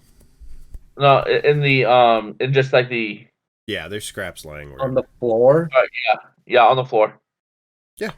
little trash monster. So- You're a raccoon. It's like collect like a bundle of scraps of food. And climb up into the rafters. Okay. He's not gonna rent the room. He's gonna sleep up in the rafters in the main room. He's gonna feed Snack. Very cool. So, Zan, can I make a request? Will you sing us a goodnight song that will be very inspiring Yes. I for can good do that. dreams? I was gonna sorry. I think Corinne and I are on the same page. Go ahead. Oh no, Unless- no, you go first. Okay. The Oh. last thing Mason Emick is gonna do before he goes to retire is he's gonna glance over the notes. He's not gonna touch anything because he was told not to, but he's gonna look and see if there's any notes on that table that stand out to him. Well, laying open is his rating of the classes of heroes. Do you wish to read any of those? I do. I wish to read the S class. Well, it's in a list form, so I mean, you could read them all, Okay, yeah, I'll read them all then. just because I think it's funny. S class. Assist our heroes in their exploits and bring honor and gold to your homes. E class. They are the fodder. D class, easy mission can be handled by 4 level 4 heroes easily, no fodder help. C class, regular mission difficulty, first step to being real heroes, minor fodder help. Tough mission, but can be handled with some diplomacy, normal fodder help. And A class, insanely tough mission designed for only the strongest of heroes, full fodder help. There are 2 envelopes, I'll say, that are sitting on top of the desk that have an A class rating on it.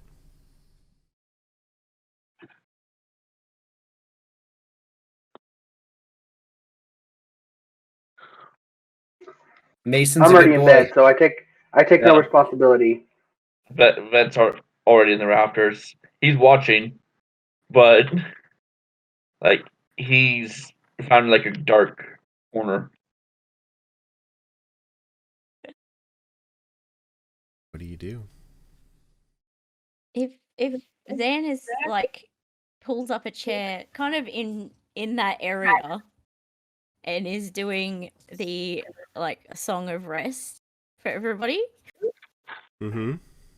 would it be possible to kind of, while everybody's, you know, sort of focusing on that, to kind of grab one of those envelopes? I think if everyone is laying down, then sure, I think you possibly could grab one and open it. Excellent. Is that what you I'll do? grab Yeah. one. Yes, I'm doing it. It's done. Can It's already in I my think pocket. seeing Zan take an interest, I'm gonna mage hand one. Just to tell you, you don't have to. I said 2, but she grabbed the 1. You can if you want. It'll say the same thing. Okay. Just looking for like different This specifications. this is your book. You open it up, and it says A class rating for real heroes. Full fodder help. Go to Celias's crypt. Recover the golden or bronze cat statue with blue eyes. Return to mission. Claim glory for your house. And What's the that's where proposed reward on that? 500 GP each. And that's where we'll end our session.